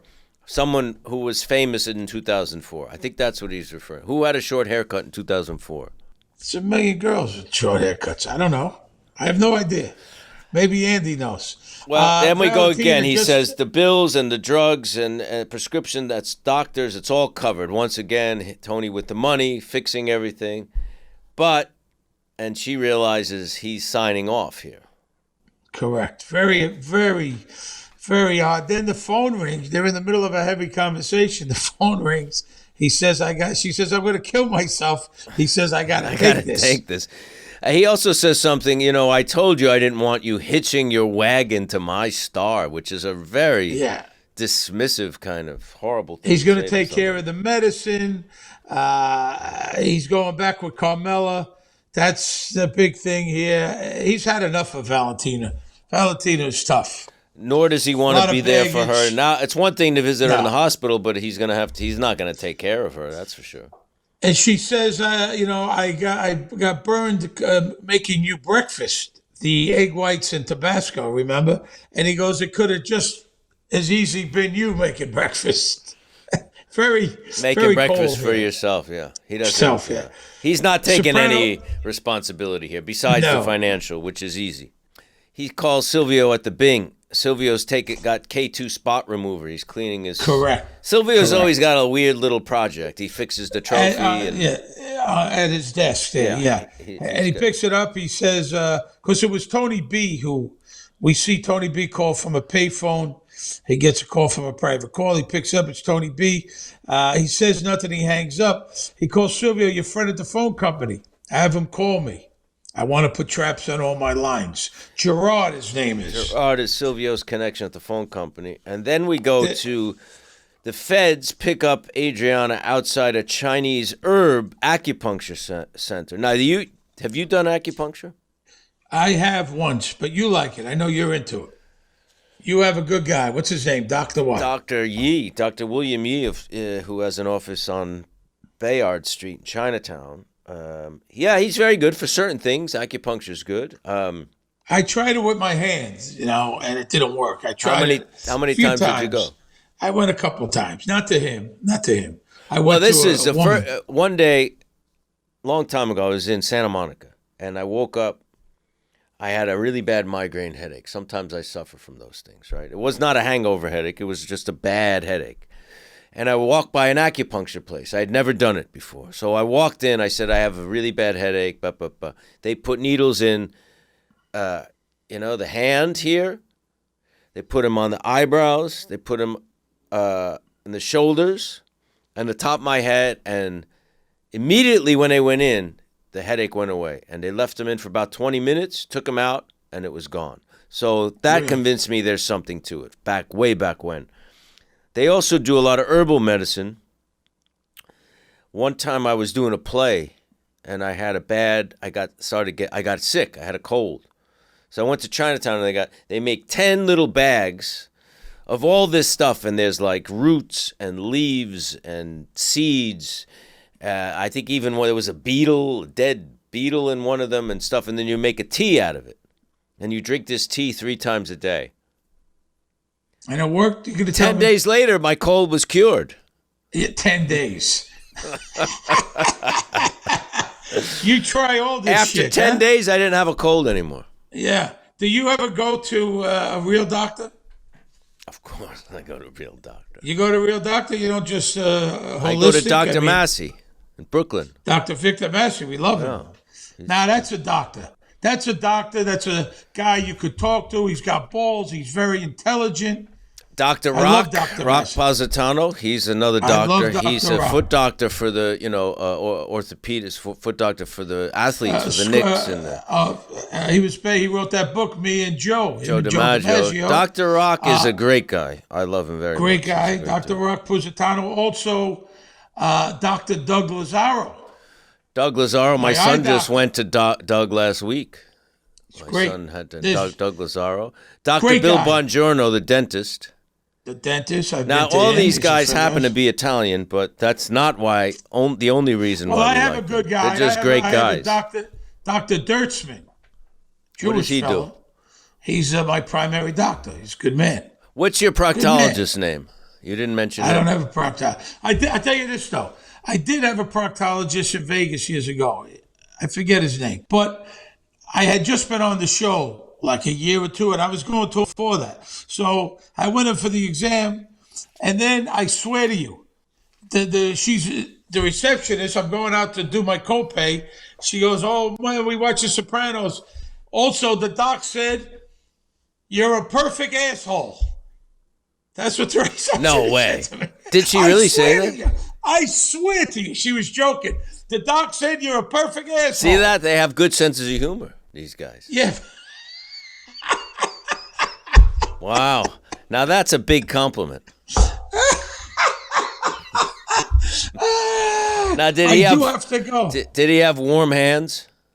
But I told the doctor too. I said, Doc, why would you do this? I mean, you could be doing breast surgeries and stuff like that. What are you doing here? And he said, it's what people need. Whatever you like. I'm just saying. Thank God for these people. Of course, but that's when a tough you need gig. it, you need it. It's a tough gig, is all I'm saying. Tony's happy. Tony's happy to be eating a whole meal. It looks like meatballs, pasta. He's got the bread he's dipping in. There's ricotta. Do you put ricotta in your pasta? You like that? I'm not nuts about ricotta. I'll be honest with you. It's not my favorite cheese. Although I like it. If you get it and it's really fresh, like certain restaurants, they'll serve it on the side really fresh. You just put it on bread with some black pepper. Well, a peasant. Remember peasant? We used to go to peasant. Yeah. That beautiful bread. Now, you used to get the bread at Grand Daisy. You ever get your bread at Grand Daisy Very in good Tribeca? bread. Yes. Great bread. And so you put the ricotta. And for people that don't know out there, I'm sure a lot do, but like if you have like a nice rigatoni with marinara sauce, you put like a teaspoon, a little dollop that's not of me. ricotta, mix it in. Do that. Not for you? I'd like prefer that. a hard cheese, great a pecorino or a Parmesan or something like that. But Tony's enjoying this home cooked meal. He brought her a Hermes scarf. Hermes, how do you pronounce it? He called it a Hermes. He called it Hermes, but it's Hermes, I guess you say. That's about a $500 scarf. Their scarves are about, unless they're the vintage ones, which can go for thousands of dollars. They're very expensive. Or you go to Chinatown and it's $4. Right. A knockoff. And it looks pretty much exactly like the one They in the have so store. many knockoffs, who knows what's what anymore, unless you're really inspecting, Yeah. She's happy. She's very accommodating. Very she's accommodating. accommodating. There's the whip butter if you like that, and he's okay. AJ says this is weird. And they laugh. They said it is kind of weird. But they're happy. Carmela's happy having Tony back, obviously. And also, growing up, I never had bread and butter. Never put butter on the table with Italian bread. You dip it in the sauce. Dip it in the sauce, right? Yeah. He says, this is weird. Tony says, it's weird. It's time we should celebrate. And Tony's kind of teaching him, you got to hold the cork so it doesn't fly. Comes out with a bottle of Dom. Because Gab's uncle got a detached retina from popping a... One time, I used to work at this wedding hall, right? So for some weddings, you do the champagne, I forget what they call it, salute. And the waiters would come in with champagne bottles and line up in front of the dais where the bride and groom and the wedding party was. And you'd all open band was playing music. You'd open the champagne and pop it all together, right? Yeah. So I'm opening the champagne bottle, and the bottle's wrapped in a white napkin, right? And the wire that holds the cork in place breaks. And I don't really notice it, and the wire winds up slicing my finger open really badly. Oh. And I don't know what to do. So I just and I look down at my fingers, I see it's like sliced big time. It needs stitches, no doubt. I take this champagne wrapped in the white napkin, which is now covered in my blood, and I put it right on the dais, not on purpose. It was just immediate reaction, right in front of the bride and groom, and run out of the thing to go to the hospital. Hindsight, thinking what a horrible. This is the beginning. Yeah. This is like the beginning of the wedding, the reception. I bet they're divorced, that couple. You fucking gave them the maloika. I gave them the whammy, huh? That's the maloika. You gave them the maloika. You gave them the fucking, you gave them a bloody napkin. They're probably divorced. They've been divorced for years. Napkin, yeah. Sorry, guys. Probably the way, fucking marriage didn't last a year, thanks to you. And then Tony's watching on the couch. He's eating his ice cream on the couch. Carmela looks over, kind of thinking, same old thing. Nothing's going to change. He's eating ice cream, it looks like, and he's watching. Big bowl of ice cream. Big, really big. He's watching W.C. Fields in It's a Gift. W.C. Fields plays a husband who's with this kind of henpecked. He's a henpecked husband with this wife, and it's about this everyman and up against domestic life. But there's an actor in this movie called Baby Leroy. His real name was Ronald Leroy Overacker. He was a baby actor. He, at 16 months old, Baby Leroy was the youngest person ever put under a contract by a studio. 16 months old. And W.C. Fields, when they were shooting this movie, the baby was crying. They were trying to shoot the thing, so W.C. Fields put gin in the baby's bottle, and the baby got drunk and stopped crying. He stopped crying for that now. The baby stopped crying. Now, there's a famous scene, the dinner scene in a movie called The Old-Fashioned Way. The baby throws custard all over W.C. Fields. He grabs his nose. He ruins his watch in a bowl of molasses. And then W.C. Fields kicks the baby in the ass at the end of the scene. I know W.C. Fields, we know, hated kids. And he was really paranoid because he thought Baby Leroy was stealing scenes from him. And he would curse at the baby in front of, while the camera was rolling, he'd be like, "You miserable fucking prick." He'd say vile, horrible things to this baby off camera. He was very, and the baby grew up. He would go to jail now. Kicking the baby in the ass, yeah. Now, this baby was 16 months old. He was working for the studio. He eventually left the business and became a merchant seaman. Baby Leroy. It's a great story. It's pretty funny. But don't you remember, I remember being young, and they would, when the baby was teething, they would dip their finger in bourbon or scotch and put it on their gums. You remember that? Right. I do remember They that. did that. They did that years yeah. ago. I don't think they do that anymore. FBI, we're at the FBI office. They're all there. Adriana's watching the video of herself taking the bag out of the dumpster. And the reason why you didn't just leave the garbage in the dumpster, well, they were bills and stuff, and our account numbers were on it. Agent Sad Severino shows a picture of Gilbert. How do you say his last name? Nieves' body. Yeah. That's the guy who was dead. Friend of yours. There were partial traces of an infrared stamp on his hand from the Crazy Horse. She lied to the Long Branch police. She said she didn't lie. She told him that he was at the club that night. Right. He was stabbed in the club. You tried to dispose of the evidence. So she's obstructing an investigation of a murder, which can be 25 years in jail. This is bad. Really bad. And then they flash back to the murder. It's a very brutal killing in her office at the Crazy Horse by drug dealers. I mean, it's just really bad. I mean, first of all, why would she allow them to go into her office when she's not there? Bad move. That's she's there. He gives her a thing of ecstasy. She takes it. She's supposed to be running the club. I guess she's stressed. We could give her that shit. Yeah, but she knows the feds. She's working with the feds. It's crazy. She's just suicide. She's just not the brightest bulb. She is. You kind of feel bad on one hand because I think she's an innocent, but this is really stupid. Adriana tells the story. It's a flashback at the Crazy Horse. Brutal murder. But and we great. saw Matouche. Remember, we saw Matouche early on. He does a good job. They staged that fight really well. It was very well done. Yeah. Very realistic. I need a favor.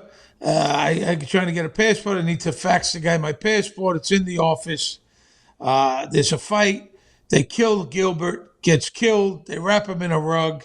There's bloody towel. That's what's in the bag. She's not a victim here. She makes one bad move after another. She says, we mopped up after closing, and then you see them taking the body. Is bad. She's covering up a murder. This is bad. She says she was afraid for herself. That's why she didn't say anything. She thinks he's a nice guy. He doesn't use drugs. He just sells them, and he sends the money to his family, who runs a prep school. It was self-defense. This is just complete nonsense. Whether she whether she's making it up or he told her, it's all bullshit. I mean, come on. She's covering up a murder. I don't know. Yeah. Matoush must have lied to her. He's getting his life course. together. He doesn't take the drugs. He just deals them. I think it's worse if you deal them than take them. Yeah. So Isn't it? Yes.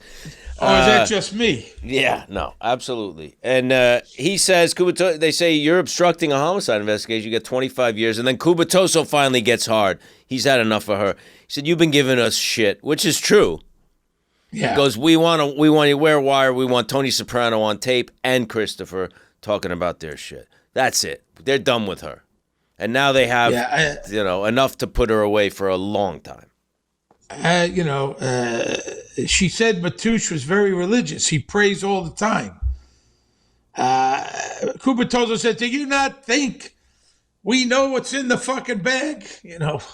He's saying. He's great in this scene. Frank was Yeah. really good in this scene. Soprano bedroom. Tony and Carmela put Tony's clothes away. I can iron these tomorrow. She's very accommodating. And she kind of misses happy. it, actually. Yeah. My wrist is getting weak. Of course, I can help you there. Well, let's get it some exercise. Meaning So what? what is, I would assume she is going, I'm assuming she's going, he's suggesting she masturbates him. Is that what you're getting? I guess so. It's not the most romantic of... The wrist?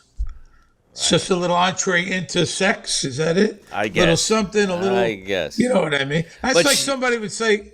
You would say that like years ago, if when you're young, like if a girl said that, oh, my wrist hurts, or I'm out of practice, something stupid, and a guy would say, a stupid line. Yeah.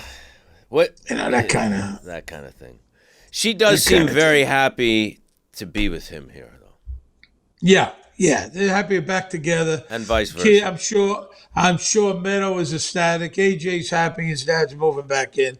I mean, how could they not be? Like Tony had said, it wasn't all bad. Right. They had a nice life. And then on the end, Christopher comes home. He puts the answering machine on. Adriana says, "Ma, another gift for the registry can be a decanter." Which is hilarious. Now, Great these are detail. all the little things. Listen, this is what makes Terry a great writer. All these little things and these little remarks and real moments, real remarks. That would really happen. It's not just, you know what I mean? FBI office bathroom. Adriana sits on the toilet. She's crying. I think San Severino actually feels bad for her here. I think she feels a little bad for her. She's not a cold-hearted person. She feels bad, but listen. She does have a choice. How long? They're giving her a choice, a way out. Yeah. How long are you going to let me go without a lawyer? 8 fucking hours I've been sitting here already. I wish you'd think about an offer. It's not a bad deal. I won't wear a wire. I told you. It's not too late to have a future. There are other options. And Adriana's really suffering. I mean, mentally, she's just going through hell here. I mean, it's her whole Don't life start with the witness crumbling. protection program. The agents, they're working on her to cooperate and to get Christopher to cooperate. It's really would the be a only big deal here. It's the only way out now. I mean, she talks about getting a lawyer, but what really there's not much, And a public defender. She has no money. What's a public defender going to do? Right. She can't ask How are they Christopher gonna get to her out of jail? a lawyer. Yeah. She's in trouble. Soprano house. Tony thinks about the time he's sitting there, him and Tony B, when they were kids, teenagers. Very Tony's- reminiscent I of think The Tony's Godfather. already. here. I think Tony's already got it in his head that he's going to have to do what he's got to do with Tony B. Oh, yeah. Very much so. He's already thinking about it. But this shot really reminded me of Godfather 2, Michael Corleone sitting alone. It's fall, there's leaves, he's alone there. Even the colors and the way the light and the way the dissolves were very much like The Godfather 2. And I would compare it to he figured out he had to kill his brother Fredo. Very similar to that. You know vibe there. what I watched last night? And Justice for All. Great movie. Oh, yeah, that is a good movie. Jeffrey Tambor is really good in it. And And the Al judge, Pacino, Jack Warden. Jack Warden. And the judge was very Great. good, played by John Forsythe. John Forsythe. Yeah. Who happens to be from Brooklyn. Did you know I that? didn't know that. No. There's no Brooklyn accent, no nothing. He's from Brooklyn. And you know what? You know him from, I think he had a sitcom. Andy, check that. I think John Forsythe had a sitcom in the Before 60s. Dynasty? Way before. Before yeah. Dynasty, and then he was the voice of Charlie's Angels, the original. He was That the was his voice voice. of Charlie. That's right. That I remember. Right? Yeah. But he did some sitcom, but man, he's right there with Pacino and everybody else. He's the real deal, John. He was really Forsythe. good in that movie, yeah. Yeah, Dynasty, you go, yeah, but he went toe to toe with all those great actors. So, Cubitoso, Agent Harrison says Severino talk. There's no way she'll wear a wire, but she thinks she might be able to get Moltisanti to flip. What would he want? He's got some interest in screenwriting. Right. He says, I'll call Sam Goldwyn. But they also say, Chris hates Tony now because of the Tony B. Casino thing. That's what started. And they said CI 12 confirmed that. Confidential informant number 12. Is that Ray Curto? Probably, yeah. I think so. Yeah. Probably. And if she won't wear a wire, there's no witness protection. So is that a rule? If you don't wear a wire, they won't give you the witness protection? I think it's whatever they want to make the deal with. But that's their deal right now. You're going to wear a wire, and if you want witness protection, you got to do what we want. Basically, you got to give us what we want. I don't know. Could you really hide anymore with social media? Can you really? If witness Look protection, at what's his think name. about it. Look at Sammy the Bull. Who? He's got his own TV show. What has he got? A podcast. He's got a big podcast, but he's not on witness protection anymore. These guys aren't. There was that guy Frank Collada I told you Right, about. but Vegas. nothing happened to him. He was giving tours. But nothing happened to He them. was giving. No, but they're not in witness protection. That's my point. Going into witness protection nowadays, where they used to hide you, I guess, in Oregon and in the Northwest and down south in Arizona, can you really be safe anymore? Sure, I think so. Where people will take your pictures If everywhere. you want to be safe, the problem is a lot of these people don't want to be. They want to be in the limelight. You know what I mean? But I'm just saying. I don't know if years ago you could hide. Now I don't know if you can. So you go by Joe Smith. If somebody takes a picture of you, I don't know. You try. Very risky. Bada Bing back room. Here, Paulie, Ray Curto, Carlo are playing cards. We know Ray Curto is a snitch.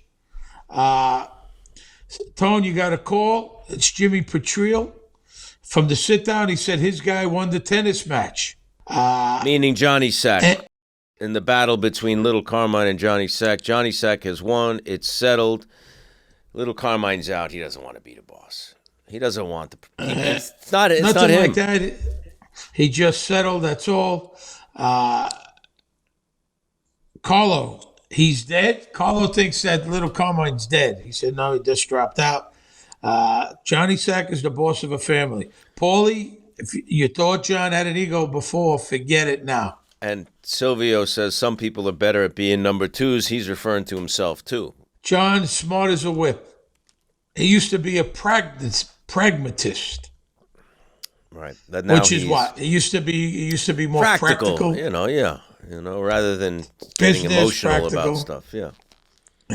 Adriana, Christopher's apartment, sits down next to Christopher on the couch. Here it is. One of the greatest scenes of all 86 episodes right here. You young people, you want to be an actor? Look at this scene. That's all I can tell you. Adriana, we need to talk.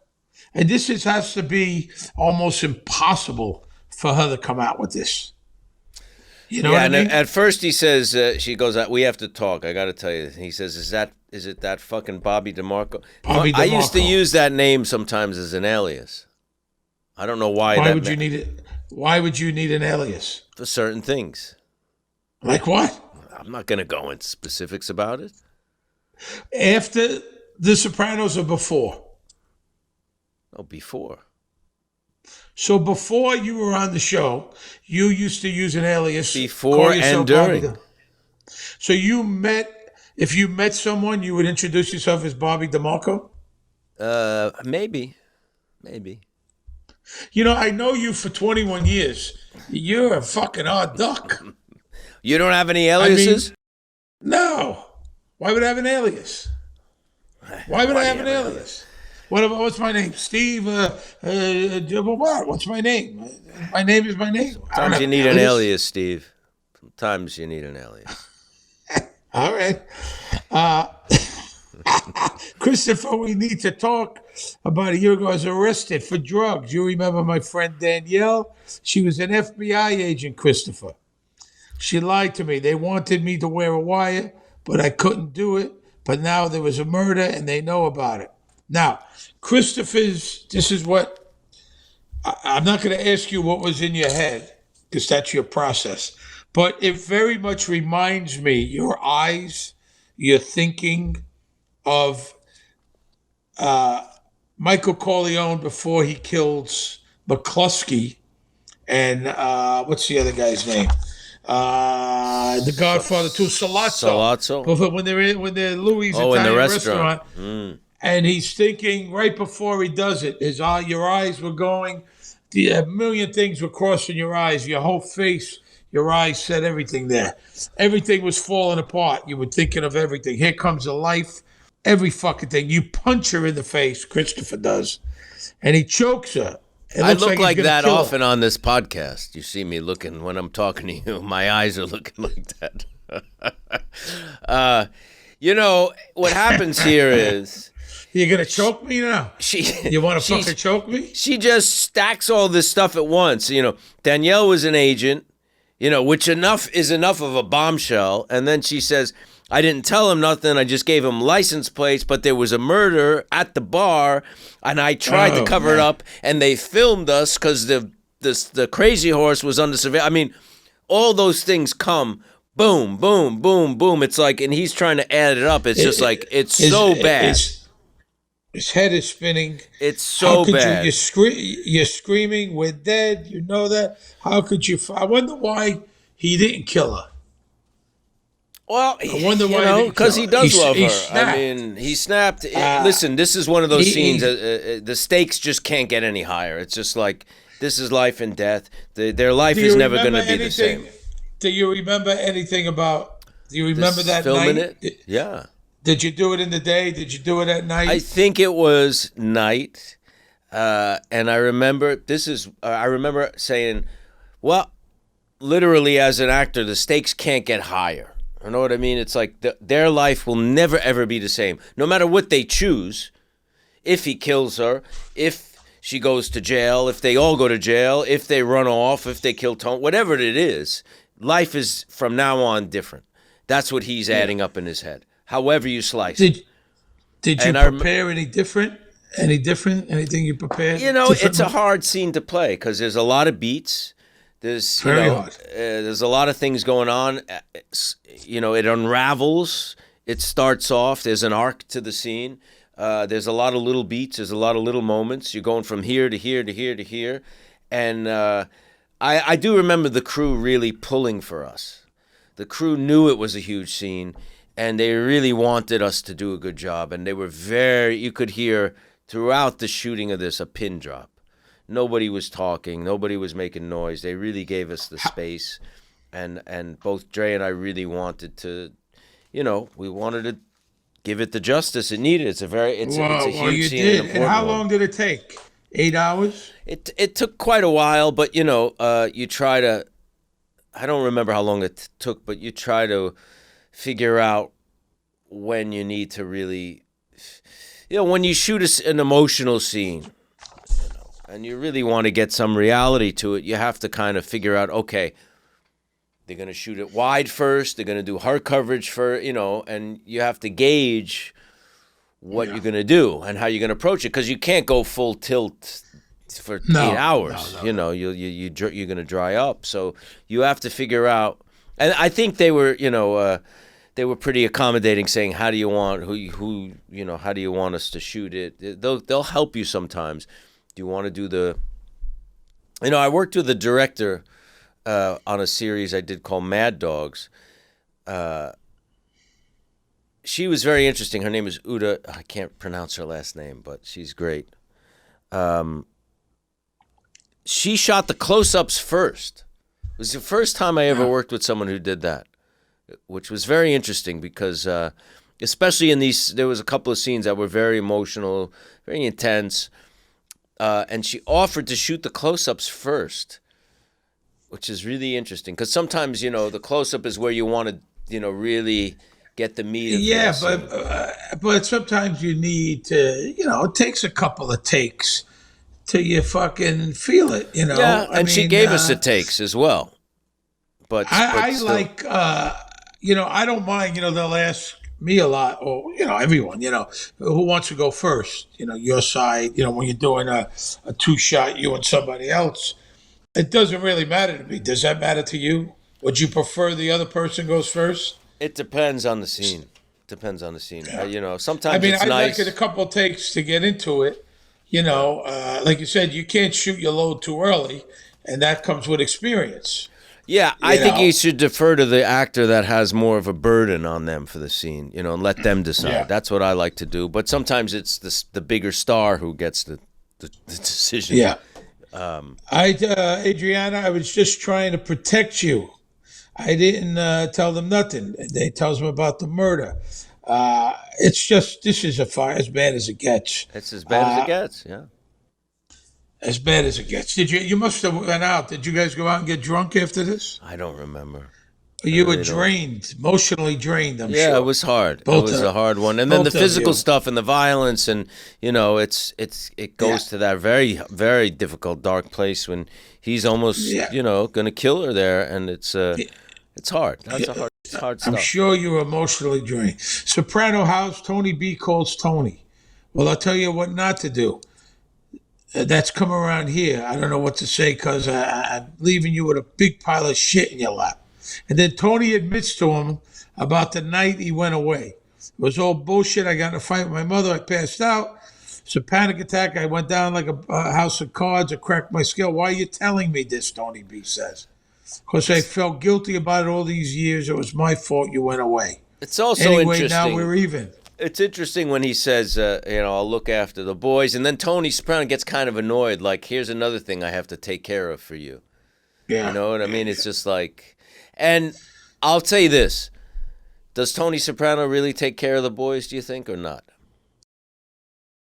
Maybe for a short time. It's not going to be the rest of their life. He's not putting them to college, if that's what you mean. No. There'll be an envelope here and there. Yeah, I believe that. Send a grand here, grand there. Yeah. I think he'll do that. Tony calls Gerard. They hang up. And they're at Roy's, where Chris, in the other episode, Christopher, Tony, and Tony B were breaking Christopher's balls about drinking and the jokes. They were having a steak. They're in Kinderhook, which he knows it's Uncle Pat's house. So he calls Uncle Pat, who's in the retirement home, fishing for information on the house. And it turns out the house is sitting empty. They were supposed to demolish it and build something else, or there's permits, problems. So he knows now that's where Tony B is, which is kind of a dumb move by Tony B. Oh, absolutely. Yeah. Absolutely. Really stupid. Yeah. How it's not that, he should have called no one ever and just disappeared. And not go to a place that they both know about. Yeah. Should have just, used that as the next stop and then be gone. Yeah. Just be gone. Christopher's apartment. You remember that time in Lake George, how you loved it? Now that things have calmed down. It's sunrise. The sun's out. They've been up all night. She's trying to talk him into doing this. You remember that time in Lake George? You loved it. We could live someplace like that. You could start writing again. Christopher is going to write his memoirs. I could do my memoirs finally, which he says in all seriousness, and I find that very funny. Are you going to write your memoirs? No. I don't really even like reading memoirs. I'm not. I like. You like it. I don't really like memoirs. No, I don't want to write my memoirs. For what? For who? I don't listen. Maybe for your family. No. Maybe you want to let people know. All right. I mean, I'm not writing mine. If that's what you're asking. Kind of. You kind of are. You're doing the video. That's kind of a because. I've spoken to a couple of publishers, and they may want to do a book based on the Steve motherfucks the universe. or Motherfucks the World, whatever it's called. I'm okay with that. A companion book to the video. A couple of weeks ago, you talked saying that, and I told you I don't take revenge out on people, and you said, well, the video's revenge. You know, it's not. The video is just a flat out. The video is not revenge. It is just, this is how I feel. It's not revenge. I'm telling you how I feel. I'm not doing any bad to anyone. This is the people who have done me wrong in my life.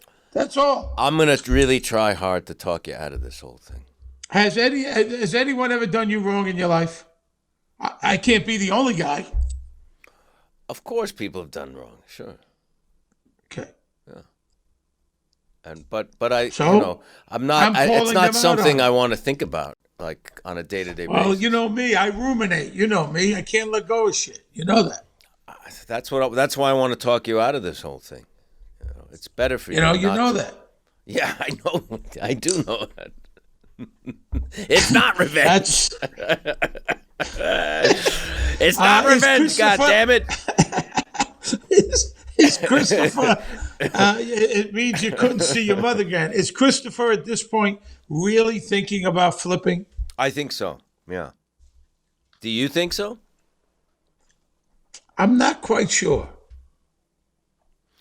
Maybe, for this moment, things have calmed down. He's drained. It's been a long fucking night. Maybe right now he's thinking, hey, you know what? Maybe we could be. Maybe we could live somewhere. Well, maybe listen, we could live near a lake. Yeah, sure. And listen, thinking it through, if Tony Soprano finds out that Adriana was, with the feds, there might be a chance that he's going to kill Christopher. Oh, absolutely. I'm stunned that he doesn't. I'm stunned that he lets him live. I don't think, if the real mob, I don't think Christopher would have lived. She doesn't want him to go. He says, I got to go out and get cigarettes. So he leaves. She doesn't want him to go. Adriana calls Agent Sanseverino. He wants to do it. Great. When are you coming in? A couple more hours? We're just getting some things together. That's not what we said. They had said they had until 9 o'clock. Now she gives him until 1 o'clock. When he leaves, I think they've been obviously been talking for hours, and I think he went through a bunch of things. At some point, he thinks, all right, witness protection is not bad. But then, when he goes to clear his head, I think he's starting to waver a little bit. Then, obviously, we have this great scene, which I love, at the gas station. He touches his Hummer, his car, he's like touching it. And then he sees this guy about the same age with a mullet, wearing a ZZ Top shirt, buying pork rinds and Mountain Dew with kids and wife and a station wagon with stuff on top with a tarp on it and a mullet. And Christopher just kind of has a vision of himself as it kind of reflects that scene at the end of Goodfellas, being a regular schnook. I get to live the rest of my life as a regular schnook. And also Christopher's line early on when he says the regularness of life somehow not being something he wants. And I think all that adds up, and he's like... He said, I don't want this lifestyle. The guy's got a bottle of Mountain Dew. Do you drink Mountain Dew? No. I did when I was a kid, no. It's got a lot of caffeine, you know that? Yeah. Oh, really? Yeah, that's what it's known for. That's why all the coders, computer coders and tech guys, they love Mountain Dew because they stay up all night and do their kind of... Oh, I didn't know that. Yeah. But yeah, he's looking at that. That's what my life's going to be, just a regular schnook, like you said. Christopher's apartment, Adriana's starting to pack. Tony calls. It's Christopher. He tried to commit suicide. Is he now, all right? Here's where the missing scene is, right? Yeah. So there's a scene... After this gas station, Christopher goes to Tony Soprano's house. Spoiler alert, if you haven't seen it, shut this podcast off and go watch the next few episodes, whatever. I don't know. Do whatever you want. Shut it off and never come back. That's what I want to do. If you go now, you can't come back, though. Steve and I won't allow it. But this is what happened. Christopher goes to Tony, and he tells him that Adriana's working for the feds, and he breaks down, and then Tony is sympathetic, and he says, all right, we got to do this, this, and this. Apparently, Drea And Steven Van Zandt went to David and said, you know, if you take that scene out, when Tony calls and says Christopher attempted suicide, the audience might believe it. But if the scene is in, then we know Tony's lying and that Silvio's going to pick her up to kill her, not to bring her to the hospital. So they took it out, and it is in The Ride as a flashback scene when Christopher's that episode Next season. And you do see it, that scene in a later episode, but this is where it belonged. Very interesting. Very interesting. Which is a good idea, because Tony calls. It was a good move, idea, yeah. right? Because Tony calls and says, "Listen, Chris took some pills. He tried to commit suicide. They found him in a bathroom in a diner. They took him to the hospital. Silvio's coming to pick you up to bring you to the hospital." He's calling from a payphone, but that's not so out of character. But it is. I mean, he's very believable in this scene, so maybe Adriana does at first believe it. Everything's okay. He's back on the heroin. And the audience believed it. They believed it, absolutely. They believed it. Oh my God, and I think, very believable. And Adriana believes it, more importantly, right yes, here, at this moment. She believes it. So now we see her driving. She's daydreaming. She's driving away with a red suitcase next to her. It's called "Leaving California" by the great Sean Smith, who passed away. It's a great song. This is the first of it. Now, did you hear this thing that I don't know how true this is? That her driving was also David at one point had the idea of her leaving town and escaping this, or I don't know. That's not what this is. Well, what I think was this, if I remember, a lot of people don't understand. Like, so when you're under contract, right, and you sign a contract to do a show, a series, it's usually 5 or 6 years. You're under contract, right, Michael? And it's kind of a one-way contract. You can't leave, but they could get rid of you. Right. This is on any network. You sign a 5-year contract. I'm going to be Bobby Bacala, but every year they have to pick up your option. So June 1st, say, they got to let me know if they're going to use me for next season. So the way this show was shot, it sometimes was in the middle. So I believe Drea was told she may not be coming back. So she had to work like 6 months. You know what I mean? If you were regular, you were told you got killed, you knew it sometimes 6 months in advance, 2 months, 3 months, 4 months. And that's tough. You got to go to work. You got to do your best work. This is it, the end of the line. But I think David left it open in case he wanted to not have her leave the show. I mean, she was a great character. She's a great actress. And I think that's why this was put in. But then at the end of the day, it's a daydream, and it was shot many months before it came out. Of course, many months. Right. Maybe a year. So, maybe a year. Who so knows? Silvio's driving Adriana. Silvio very cold, calculating. Silvio, he's a strong kid. Chrissy, he's tough. He'll be okay. Why are you crying? I kind of feel she knows what's going to happen. I think I was going to ask you that. At what point does she know what's going down here? The scene is a very sad, and that music, maybe in another life, you'd like to stay, and the devil may call you when he thinks it's time. The song is very heartbreaking. The scene is heartbreaking. We know what's happening. It seems like they both know what's happening. And Stevie's great in this scene because oh yeah, he's both very nonchalant. He subtly builds it. He subtly builds this, kind of the killer starts to come out in him. And she's great. I mean, she's incredible because she really, at some point, she realizes this is it. It's over. And while she's in the car, she just realizes. And he pulls off to the side. This destroyed a lot of people. It was a very sad episode. It's also a long sequence of them together in the car and her in the car and then the trees and then the woods. And then her crawling away. I know Stevie, it was very disturbing for Stevie to do it. And sure for Drea. I mean, you see why she won the Emmy. She absolutely Fantastic. deserved it. She is fantastic. This is as good as it gets. Her crawling, it was tough to watch. Tough to watch. And that Woods on the shot is bridge, pretty 'cause- wild too. You know, she crawls out of the camera's kind of static. She crawls out of the camera view, so, and he follows, and then the camera tilts up to the sky, to the trees. It's really done really well. Do you think if they would have shown him shooting her in the back of the head, how would that have gone down? What would have been the effect? I think people would have hated that. They Too didn't much. even like what they saw here. At least here, and some people believe this theory that she lived and she got away. You know, there's some people that do believe that somehow he didn't really kill her. Right. He said. I'm not saying I don't. He said in that. an interview, "Well, what was I shooting? Squirrels out there in the woods?" Yeah, you know.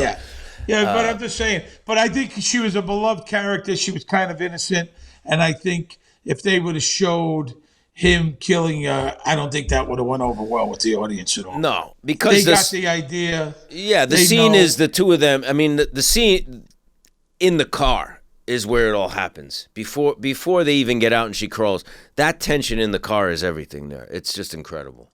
You know, he pulls her out of the car. She doesn't want to go. She's holding on. She's begging. It's kind of brutal scene, terrific scene. Christopher dumps Adriana's suitcase under the bridge. It's that same suitcase that Adriana was daydreaming about having in the car. Newark Airport, long-term parking lot, hence the name of the episode. Christopher leaves Adriana's car in the lot, and it could be there for who knows how long. I don't know how often they check. Yeah, they leave it there near the for a brook- long time. No one's going to look into it. I mean, he packs her bag and the suitcase and then dumps it in the swamp, which I'm not sure what that's about. Because they're trying to set it up that maybe she dumped her car, got on a plane, and took off forever, right? Yeah. So why does the bag get dumped in the swamp? I don't remember why. What I was thinking when I did it. I have no idea. Look, she wants it to look like she's missing. She didn't want to just leave it at home. So in that theory, what we're thinking here is she disappeared, got away from the FBI, got away from the mob. They found out. She dumped her suitcase to make it look like she was murdered. Yeah. She really was murdered, but that's what that's about. Tony meets with Johnny Sack. Hey, the king of New York. I want you to notice the last time we meet like this, it's undignified. Another Tony gives diss. him a look. He is really dissing him in this episode, huh? Think I know where he's holed up. Let me handle this. I can't do that. I want your promise. It'll be quick. I'm not gonna lie to you. I don't have to. Phil's gonna do it, and he'll do it his way. Tony thinks twice about this. You know what, Says, John? this is me now. You know, and He's doesn't give a reasoning shit. with him. And he doesn't read. Sack dismisses him again. You know what, John? I'll give you undignified. Go fuck yourself, you and Phil and whoever. And I like that Tony finally stands up to him. Go fuck yourself, you, Phil, and whoever. He's my cousin. My fucking cousin. So we know where that's going. Bada bing, back room. Christopher watches TV. Three Amigos. He's watching The Three Amigos. I like that movie. I've never seen it. Oh, it's a great good? movie. Yeah? It's great. Chevy Chase, Steve Martin, and Martin Short. They're silent film stars. Who is it? Chevy Chase? Chevy Chase, Steve Martin, Martin Short. And Martin Short. Mm-hmm. And they're silent film stars where they play these three amigos. And this small Mexican town that's being tortured by banditos, you know, destroying the town, think they're real. They've seen them in the movies. They think they're real, so they write a letter to them. And they're not the brightest, the three amigos, so they think this is a gig. It's very funny. They're going to do a movie. Correct. It's very, very funny. All right. Yeah, I'll check you it should out. see that. I think you'd like that. Christopher is high. What's wrong with you? I snort a little H. I can't stand the pain. I love the Tony punches him in the face and gives him a beat, and he's kicking him. Fucking pain, huh? You think you're alone in all this? I'm surprised Tony didn't kill Christopher. Now he sees him He high. does soon enough. But now he sees him high. So Yeah. really things are at risk, Cuba Toso's office meets with San Severino and Agent Harris. It was a judgment call. She sounded okay. What's the status on Moltisanti? Last seen yesterday leaving the Bing with Tony. She really could have fled. She could be in China by now. Meaning Christopher didn't leave with her, obviously, because they just saw him with Tony. San Severino's saying she probably took off. She could be in China, but they know the truth. They know. And San Severino feels bad. She feels bad, and she's saying it was a judgment call, but the truth is she fucked up. She fucked up big time. Yeah. Crestview lot, Tony and Carmela walk in the woods. Now, it's interesting because the setting of this lot is very similar to where she was killed. Sure. Adriana was killed. Obviously, I mean, I'm imagining that's intentional. It's very melancholy. There's a mood to the scene. Brown leaves on the ground, Yeah, what did I because say? It's beautiful. Tony's kind of, in some ways, he's like, what is all this for? He's got to kill his cousin. Adriana, he just killed. Christopher's all fucked up. You know what I mean? It's like he's kind of bittersweet. Who needs this? Oh. Now he's paying $600,000 for this piece of land that's going to be. It's going to be a headache. He's going to have to participate and help with the city planners and the construction workers and the fucking supplies. And he looks like he's done with everything, Tony sits on a tree stump. A great song wrapped in my memory. Once Beautiful again, by Sean song. Smith. Great ending. Now, I don't know if you've ever seen this on YouTube, but go to Sean Smith's Sopranos, and there is a montage that was done, I believe, after Jim passed away. That's just absolutely incredible. Maybe it was done before. It is incredible with this song.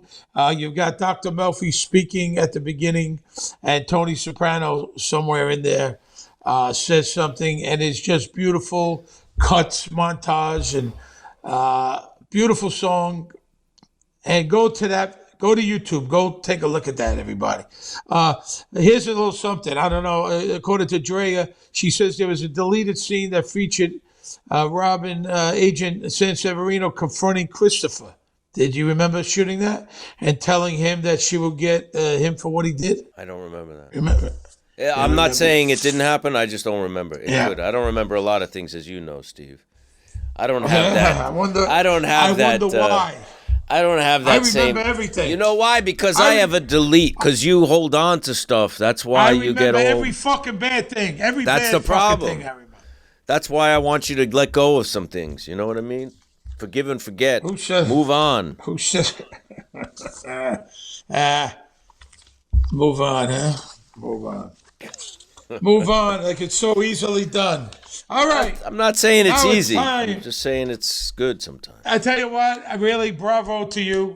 The episode was incredible. Good episode, yeah. You won the Emmy. It would have been a crime if you didn't. I remember being there, being very proud of you and Andrea. So, bravo. Now it's time for the Talking Sopranos Ask Me Anything segment. The winner of our AMA. Best question is Michelle from Bethlehem, Pennsylvania. We're sending Michelle a pair of Bose headphones. If you had to name, Michelle says, if you had to name the equivalent of class valedictorian, which means top of the class, always prepared, naturally brilliant, prom king, prom queen, most popular, best leader, best smile on the set of The Sopranos, who would they be and why? Let me guess. Edie wins valedictorian. Not sure about prom king, prom queen. Thank you for all the years of magnificent entertainment. We enjoy the podcast. Stay well. For a good question. Good question. Jim was Very voted different. in his high school class. Wasn't he voted class flirt or best looking, something like that? I don't know. Andy, could you I check really that? don't know. There's something. He was voted something. What were you? Were you voted anything? Were you the best athlete? You were a big athlete. No, right? but not in high school at all. I wasn't a good. High school wasn't my best years. I didn't thrive. I thrived in college and junior high. My 3 years of high school was. You only went to high school for 3 years? Yeah, back then, a long time ago. I only went to. You go 9. What's it? 9, 10? No, 10, 11, 12. So junior high was 9th grade was part of junior high back then. Yeah, 7, 8, 9. Jim was 7, 8, voted 9. class flirt. I don't think right. I was voted anything. I don't remember. I was terrible. I was a non-entity in high school. So the valedictorian might be, maybe Jamie Lynn. She's somebody who was always, prepared and easygoing and, on time. You know what I mean? As Edie too was all Edie took care too, of business. Took care of business. Super smile. Who was always in a good mood? That wasn't you. Wasn't you. Definitely not you. No, but on the set, I'm usually in a good mood when I'm at work. I'm not grumpy at work. I'm in a good mood. I'm prepared. But you were the biggest. If they had the biggest hi-hatter, you would win that. Oh, please. But yeah, well liked. Well liked. There's a lot of people were well liked. Who's someone? Robert Isla. Everyone liked Robert Isla. You love Robert. Jamie Lynn had a super smile. Always had a smile on her face. Always very Still does. nice. Happy to be there. A good leader. Jim was a good leader. Jim led leader. The pack. Yeah. And he led by example a lot of times, Ray Abruzzo, he was always in a good mood. Happy to be there. He was always in a good mood. Ray was in a good mood when you see him. Always prepared. Most of us were always prepared. If you weren't prepared, you were fucking a goner. You're a goner. You got to be prepared. I'd say prom queen should be Aida Turturro. Yeah, a lot of fun. Prom she queen. Would dance. She would dance. She would laugh. She would sing. Yeah. Aida's the prom queen of The Sopranos. Prom Mama king. wants chicken salad. Who's the prom king of The Sopranos? That's a good question. I tell you, my mind just went blank. Agent Harris, Matt Servito. Prom king. We vote him prom king. Yeah, very well liked, very popular, always positive, always in a good mood. Once again, a lot of fun. He sings, he dances. I'd say that's my two choices. Class clown. Who is the class clown? Paulie Walnuts, whether he did it intentionally or not. Tony Sirico was a class clown. He didn't always mean to be, but he was. And I mean that with all due respect. Johnny V could be he could make you laugh a lot. He is very, very, very funny. He did it intentionally, though. He's a very funny guy.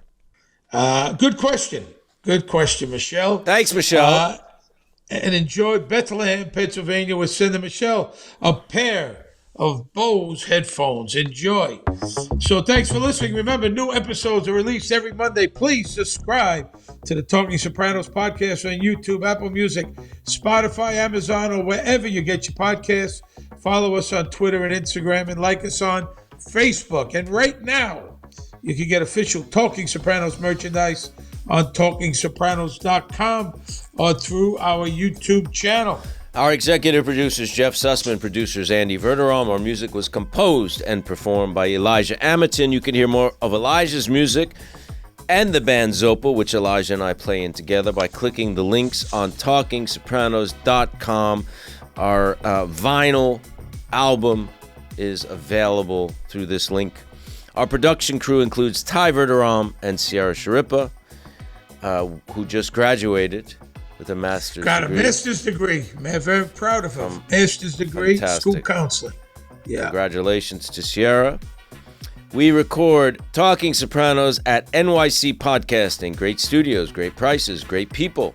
It is the premier podcast studio in New York City, so go to nycpodcasting.com.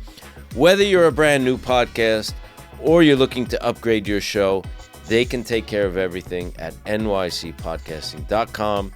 Talking Sopranos is a Pod Jams production.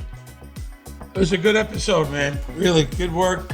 Good talking to you. Thanks, brother. And I will see you next week. See you on the flippity flop.